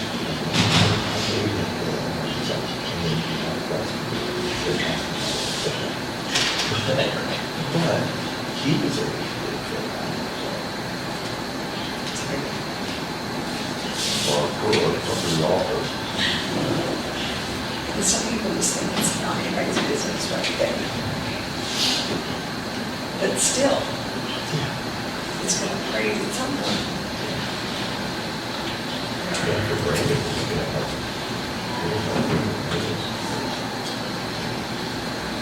That place is, buildings, foundation, exterior walls, timber, Right. everything else is good. Right. Had it when he wanted to.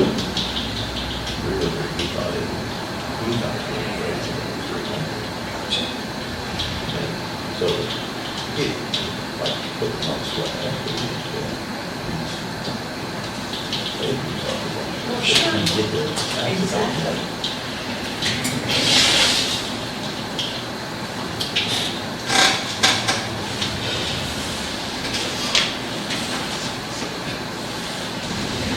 Yeah, so the utilities come in like last year, better, you should be okay. We've had quite a few requests for increases. Is the sheriff one? Nope, I wouldn't. I don't think he requested a whole lot. He pretty much stayed the same, but I definitely heard so he's saying. We have to, one of the things we need to be chewing on is whether we're gonna do a cost of living. We caught hell because we gave people a 4% cost of living last year. Right. But you know, it's my own opinion, I don't think do percentage, I don't really do, I think do dollar. Percentage just pulls people further away. I think you do a percentage every other year, maybe, but not every year. Help me understand why. I mean, Because- how does it pull people forward? Because, you know, the higher salary gets Oh, more I- of a raise percentage wise, you know? Who always said a loaf of bread costs the same for you as it costs for that person, you know? And I think on the pay scale, it just pulls people further apart. Like, I think if you did, What if you did a percentage for all non-department heads and dollar amount for department heads? I do that. We could look at it, maybe have Mary run some numbers in advance. Is she excited about doing that? She's already done it, hasn't she? And I think Mary's the one who kind of suggested that, you know, you probably shouldn't do a percentage again this year, we should do just a dollar amount.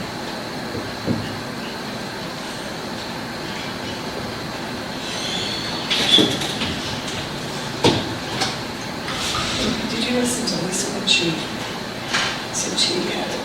I did not like that she was, No, well, so there's a door between the driver's license and the registered deeds. It's just filing cabinets back in there.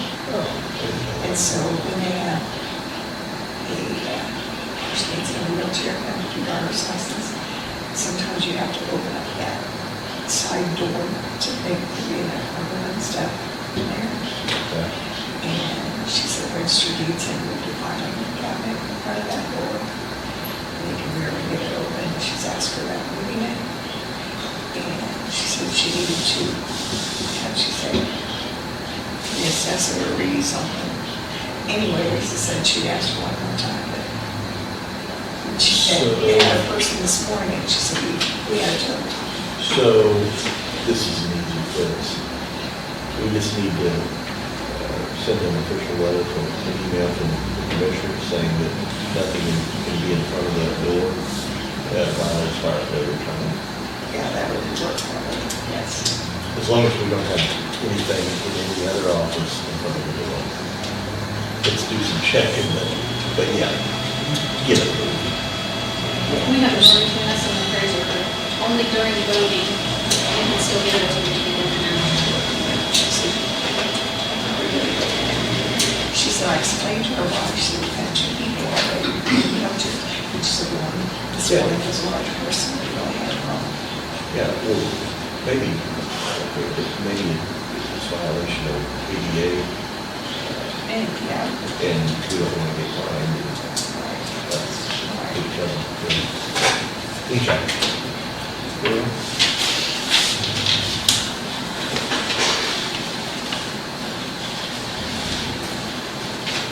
She just put in for what people have requested so far. We haven't done any. Somebody requested. So this was last year's program, and it's what we're up for the request that we're putting. not payroll, you're saying budgets. I'm saying payroll. Payroll, oh, Scott's put in his people, and he wanted to raise Matt this year, but he can't because he doesn't have money. And we told him that, so. This is adding to their budget to move them off their current pay scale. Yes. The attorney's office is asking for assistant. Which is happening in this session. And I think she's moving her people up. And that's over $3 billion. Well, this has got benefits in there. Do you want to get the final map? It's gonna cost us some benefits too. Right. 114.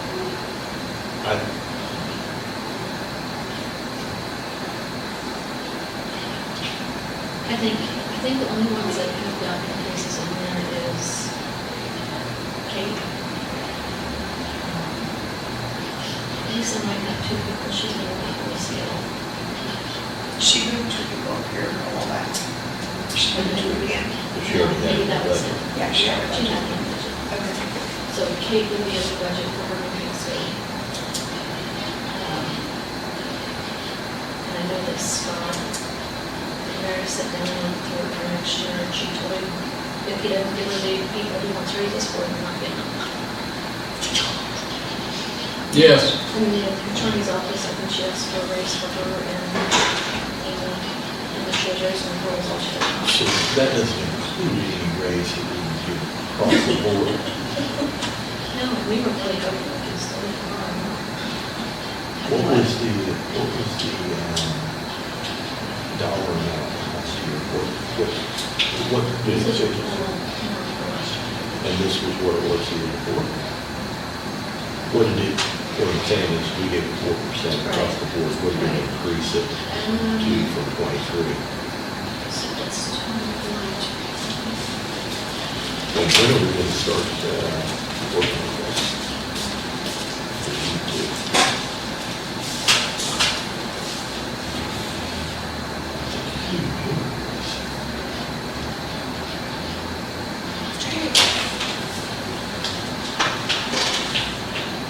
give me a good printout, so I don't have big enough page again.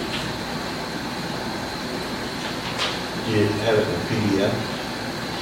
Do you want me to send it to you? Yeah, you can email it to me. Because that shows, to go all the way across and show who's the fastest to run. Oh, That's good. No, no.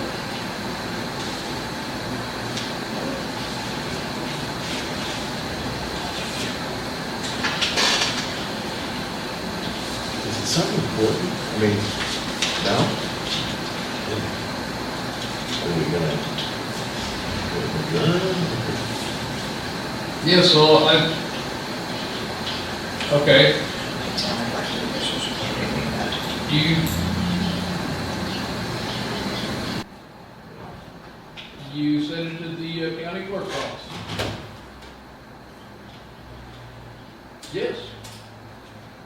Yeah, I'm sitting right next to the clerk right now in our meeting, so, yep. You sent it to the county clerk, I said I'm sitting right next to the clerk's office right now in our meeting. Yes, so you send it to the clerk's office, and she'll make sure that we all see it, and we'll go from there, but I do appreciate your information.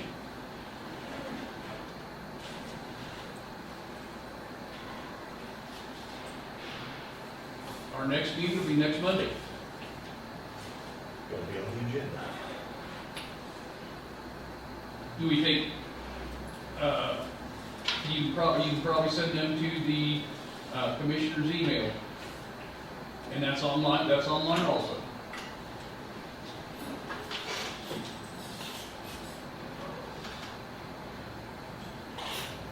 Okay.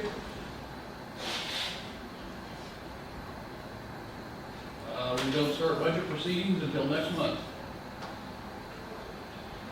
Yeah, but that's not with the department heads or anything, or the elected officials, so.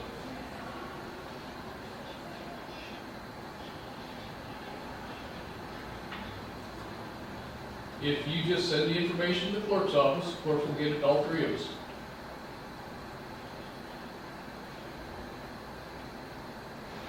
Well, yeah, I mean, we'll take everything into consideration, but I mean, that is something that we'll have to look at and see, so.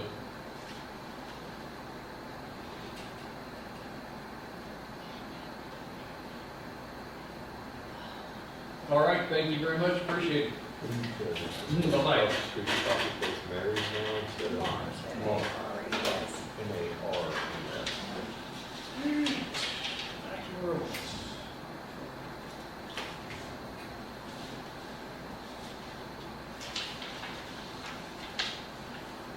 So is there any other additions or corrections to the minutes? Has everybody read those?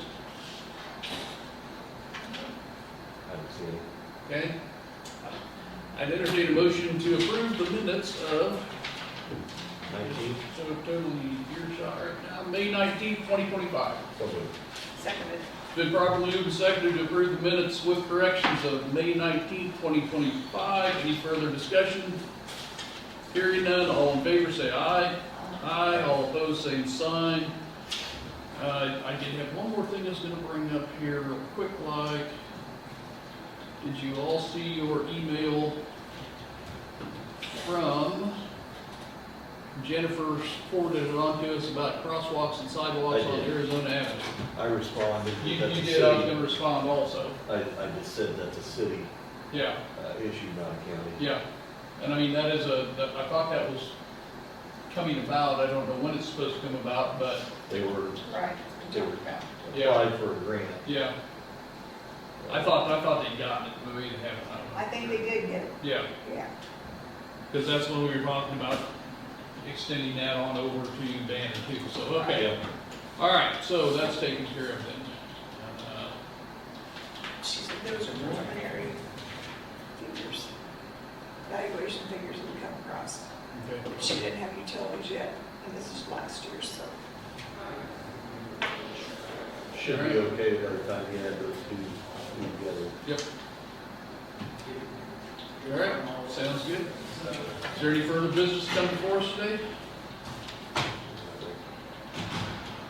What was that? It was a phone call complaining about some lady who was driving through and had her civil rights violated.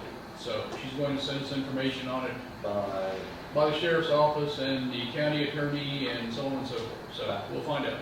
Great.